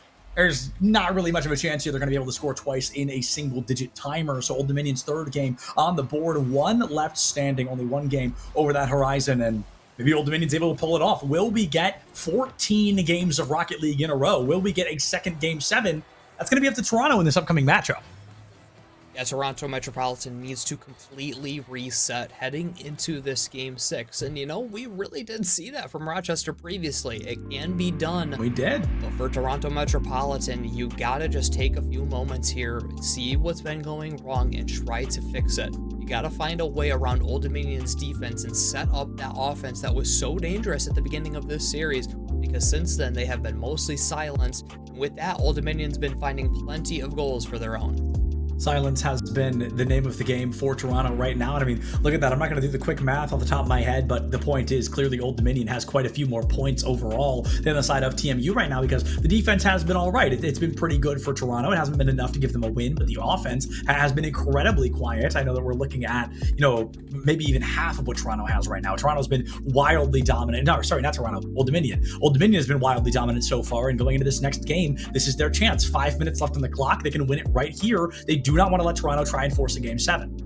And at this point, it feels like Old Dominion has a great shot at doing that. Early on, they struggled, but they've adapted to Toronto Metropolitan throughout this series. Yeah, very much so. And with that, they have full control of the series now. They've taken it away from TMU, and now it's really theirs to lose. They've done everything they've needed to up to this point. It's just about taking these final 5 minutes to send themselves and really get the upset over a team they lost to earlier in the season, and to send themselves as a 3 seed to that championship. A 3 seed to the championship is going to be exactly what Old Dominion wants, but let's see if they're going to be able to find it. 14 seconds left standing here. Old Dominion Monarchs trying to find themselves as the king of collegiate here at Star League tonight. TMU need to answer back. The first half a minute, pretty quiet. Willie Mandam gets that demolition onto Gone, but it's not enough to really get rid of the hope of Old Dominion. Krusty goes for a shot, bounces up and off the crossbar. Julian can't find one either, and the ODU defense really standing strong once again. Yeah, Toronto Metropolitan coming alive in this game 6 with the offense early. Finally dumped the other way. What a pass, and that one almost registered as a shot for Old Dominion. A double commit, though, from Toronto Metropolitan will result in Kiro dumping it towards the other side. Hard off the back wall, but off the angle, cannot find the pass. Said Krusty, dumping it over towards Willie Mandam on and in to get the first goal of Game 6. First goal of Game 6 goes to Toronto. They really want to make sure we go all the way to this 7th game, but Old Dominion has 4 full minutes, 80% of play left on the horizon here to try and answer back. This is not the first time that Old Dominion has gone down in a points advantage, and they actually have come back and won a game where they fell in a pretty critical advantage. Krusty, a phenomenal lineup there, not able to get that shot, but Willie Mandam finally coming back to life. Does it take 3 full losses in a row? Sure, but now Toronto is remembering how to play the game, and they're trying to take us to that 7th game. Great start from TMU to completely turn things around now after what's been 3 straight losses for them, and get 2 straight to begin the first minute and 10 seconds. They'll look for more offense off the kickoff. Krusty overgone into the corner. It's Kiro looking to get this one out, but he only gives it away to Krusty. Pass down towards Helian into the net. Top shelf 3-0 for TMU. You just got to wonder where this has been. I mean, we just went 15 full minutes with silence from Toronto, and then all of a sudden they come in and score 3 times in 80 seconds. It's incredible. I mean, what was this team doing? Were they playing with their eyes closed for the last 15 minutes? Whatever it was, I'm glad they fixed it, because this is the Toronto I was expecting to see. It's been an incredibly rough series from them so far, but I'm glad to see them finally hitting their stride in the 6th of what apparently is going to be 7 games. Julian trying to kill this one down, as Old Dominion looking for offense, but cut off by Krusty. Still down now is Willie Mandam. Tries to go underneath, but cut away by the defense. Krusty into the air again. The flip reset. Bounced up a pig. The clear, but right into Julian, who kills it down for Willie Mandam. Perfect pass. Can he set up a goal with it? He cannot. Is gone. Just dumps it the other way, looking to get Old Dominion set up on offense. 3 minutes here left on the clock, and Old Dominion really need to turn something around. All of a sudden, it's their offense that has fallen lackluster. A great performance there in the center of the series, but as I said earlier, it's not about how you play in the middle, it's about how it ends, with your team coming out on top, and Toronto Metropolitan want to take it all the way to that 7th and final matchup. Rusty goes in, Julian tries to find a lineup here. It could be a gentle tap from Old Dominion, but gone. Can't find that shot either. All momentum stolen in the back half of Toronto. A pig wants to find it. All 3 members of Old Dominion in the back third of Toronto. A pig has to rotate back to try and play that goalie, and thank goodness they did, because they keep Toronto at this 3rd point. Winning it out is Old Dominion. They look to set up that offense. Good challenge is now gone. Can go up to take the challenge, but can't quite do so. Rusty, towards the skies. Willie Mandam taken off. Might slow down the Toronto Metropolitan offense. Chipped out the other way. Kiro, long shot, but Willie Mandam waits patiently in net and easily gets that one saved away. Julian towards the sky. Cannot get underneath, but he can win out the challenge. Gone there first. Beaten out by Willie Mandam. Rusty off the back wall, but cut away by the defense. Old Dominion, though, struggling to get back onto offense. Really, the script completely flipped now, as it's Old Dominion the one struggling on offense, while Toronto Metropolitan has had success. This one cleared down, easily put away by Julian. His Old Dominion's got to get something going quickly with only 90 seconds left. 90 seconds left, 1 goal per 30 here in favor of Old Dominion, but Toronto just needs to make sure that doesn't happen, right? They just stall out for as long as they can. Even an additional point on goal here for Toronto could be critical in guaranteeing themselves a Game 6 victory, and we are almost a shoo-in to get 14 full games of Rocket League in a row, actually 18, including the 4-0 from Kennesaw earlier today, but Toronto, I'm glad they finally returned, and I don't know if they took the controller back from their little brother or what, but this is the Toronto I expected to see way back in games 2 through 5. Right, they let things go in the middle stages of this series, but they've turned it around now and are well on their way to sending this to a decisive Game 7. Willie Mandam looking to stretch that lead as he carries it onto offense. Julian behind him to take over. A challenge won by him as well. Time continues to tick away off the ceiling, just hunting players down. Last setup, really, for Old Dominion, and they can't get it done. They would need plenty of time on the clock to find 2 more. With more offense being given, this one looks just about under wraps. They will look to send this to a Game 7 to decide who goes to that conference championship. Game 7 for the conference championship, and Julian puts a 4th one down, just insult to injury at this point. Old Dominion trying to find a little bit of momentum, and even a single goal here could work for the Lions' share, but I think Toronto is going to pretty confidently say they've got Game 3 on the lock here, or their 3rd game, rather, on lock. Going to be Game 7, match point. Every winner take all, truly. Great turnaround from Toronto Metropolitan. Now I'm really interested to see who's going to be able to get it done in Game 7. We had Toronto Metropolitan control the first part of this series. Old Dominion completely dominate the middle stages. And now a crushing victory in Game 6 to get it to a Game 7 from Toronto Metropolitan. All comes down to this. Whoever's going to be able to reset the quickest and reset the best is going to be the winner here and try to get on to that final match later this weekend. A winner take all for a slot against West Virginia this weekend, where if we're being brutally honest, there's a very good chance you just lose. So this is a heck of a lot of work to go up against West Virginia, one of the highest ranked Rocket League teams in the country. But you've taken an even competitor toe-to-toe like this, whoever it may be, whether it's Toronto, whether it's Old Dominion. But you're going to have to play out of your absolute mind against a clean, solid program like the one that West Virginia brings to the table. So going for this Game 7 is going to be difficult. But not only do you go through this, it's out of the frying pan into the fire powder, because on the other side of this combat, on the other side of this Game 7 is going to be West Virginia. Right, so tough one either way for these players, but they know that this one would mean the most. They can at least finish second in their conference if they can get the win here tonight and maybe have a shot at last chance qualifier to get themselves into that 16-team playoff. So either way, these players looking to get the victory as we head into game number 7. Again, this match has been swung back and forth, and really the whole night has been swinging back and forth. We saw the same thing with Rochester and Nichols College in the match previous to this. Both of these teams have shown exactly what they can do that can get them the win. It's just about who can show up when the pressure's on here in Game 7. Pressure on in Game 7 here. It all comes down to this. The players take a couple of minutes to discuss what they're going to be doing next, and as the 5-minute timer begins, these are the final 5 minutes of a Star League Rocket League here tonight. Immediate demolition onto Willie gives Old Dominion a bit of a numbers advantage, but for some odd, like 2 seconds or something, it does unfortunately reset Willie right in front of that goal. A coast-to-coast shot, barely blocked out by Kuro, and even more so by Gone. It is not the lineup you want to find, but it is one you're lucky to have been a part of. 20 seconds gone, 0-0. That is an absolute cannon of a shot down toward the goal of Old Dominion. Krusty's demolition does not find the shot in time, and we are still at that 0-0. However, Toronto trying to find that inevitable goal. Up to the air from Krusty, but immediately cut off by Gone. Willie Mandam towards the side. Cannot get the touch, but instead it's over towards Krusty. Goes underneath and Gone on the turn. Has to make the stop and gets it done. But Krusty on the follow-up wide open net knocks it in. And TMU gets the first lead of Game 7. First lead of Game 7 goes to TMU, the team that really needs it, because by golly, did it take them a while to get here. But they're looking for that 4th and final game victory.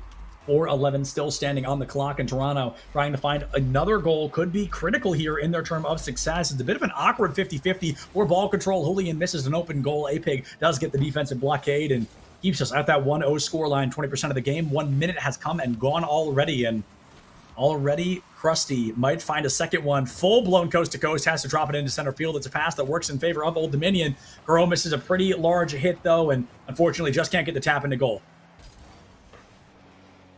Krusty back the other way, but gives it away to Gone. Slows it down, has a pig in the middle. Pass to him, shot on top shelf and in to tie the game. That's exactly what this team needed. Old Dominion staying alive, a breath of fresh air here, Powder. It's going to be a minute 20 off the clock, and now all of a sudden 3:38 left standing. We're tied up 1-1. That's basically 0-0. Somebody needs to re-establish a lead here. Off one by Toronto Metropolitan, trying to find their way back into the lead after giving up the goal. Off the corner, given away to a pig. Drops it down from Kiro. Missed though, as now Toronto Metropolitan given plenty of space. Killed down. Sent back just a bit wide, but they got to race back to it. They barely get the stop, and now the follow-up just a bit wide. Can he get the redirect? He cannot. Still works out for a pass to keep offense on. Not for long though, as it's a back pass into Willie Mandam. Winning out the challenge still is Gone. Played low.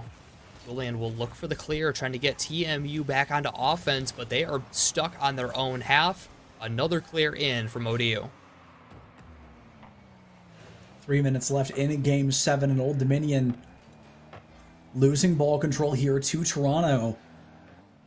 2:45. All of a sudden, things are feeling a little shakier than we may have traditionally expected. Willie Mandam is going to get the demolition onto a pig, opens up the goal, but the direction from Toronto wasn't there fast enough. Old Dominion clears, brings it back to the other side of center field. Krusty finds the demo onto a pig again. Toronto really stepping up their rampage here, sending several members of Old Dominion to the scrapyard time and time again.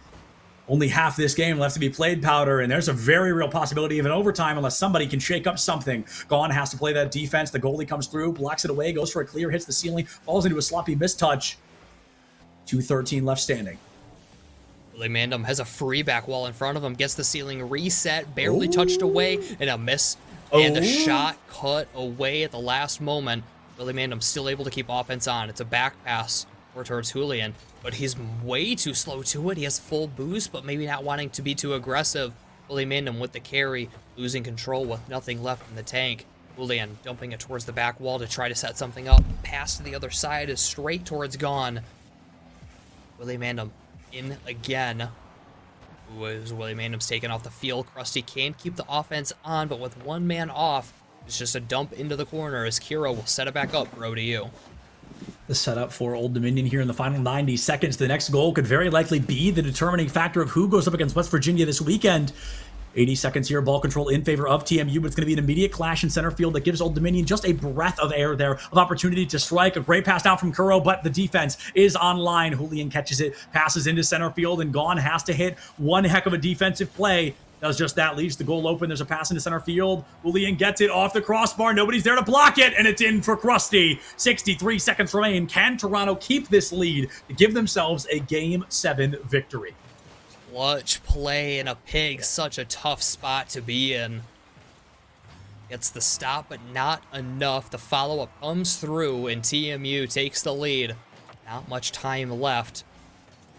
Old Dominion not winning off the kickoff. Julian cannot get the flick, though. It's back in. Push towards the back line. Cut away by Krusty and into the corner. Gets the pinch underneath one. Actually passed everybody. Julian, the last one back, needs to go for it. Looks to dump it off the corner, but can't do so. ODU looking to set up this offense late, but they can't do it. TMU doing a great job of cutting things off. Julian finds the demolition onto Kuro, and as we are down to only 35 seconds left, oh, Willie almost ends it, but not able to find that lineup. Old Dominion ball control into the far left corner. A tap from Kuro falls short, and it's a critical blunder for Old Dominion in a critical moment of a Game 7. It's going to be the end of it all right here, Powder. Julian goes for the lineup. Kuro gets the block. If anybody's there to touch that, it's in. But luckily enough, Old Dominion has the blockade once again, down to nearly single digits. 10 seconds left standing, and Toronto may have this in the bag. It goes too high off to the left side, and I think Old Dominion needs a miracle to get this one to happen. But as we enter the end of game, Toronto takes forever, but they finally get there, a Game 7 victory. Yeah, they took the long road to get to it the first two games. I mean, again, exactly the same as our previous match. The first two games followed by 3 losses and then 2 straight victories to complete the comeback. But they get it done, and they will face West Virginia in the conference championships to try to get that seed into the playoffs. Seed for the playoffs, and only West Virginia stands in their way. We're going to go ahead and throw it to a quick break and hopefully have an interview with somebody from TMU in just a couple of minutes. So we'll see you on the other side.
Hello, everybody. Y'all know the drill by now. Would not be live production without technical issues here or there, but luckily enough, it wasn't in-game, right? Unfortunately, just the interview doesn't work out, but that's A-okay. TMU gets the win all the same. They get to play against West Virginia this weekend, and maybe we'll get to interview them there, but for now, that brings today's Star League to a close. Thank you all so much for watching. Love each and every one of you. Check posture, drink water, love each other. I'll see you next week.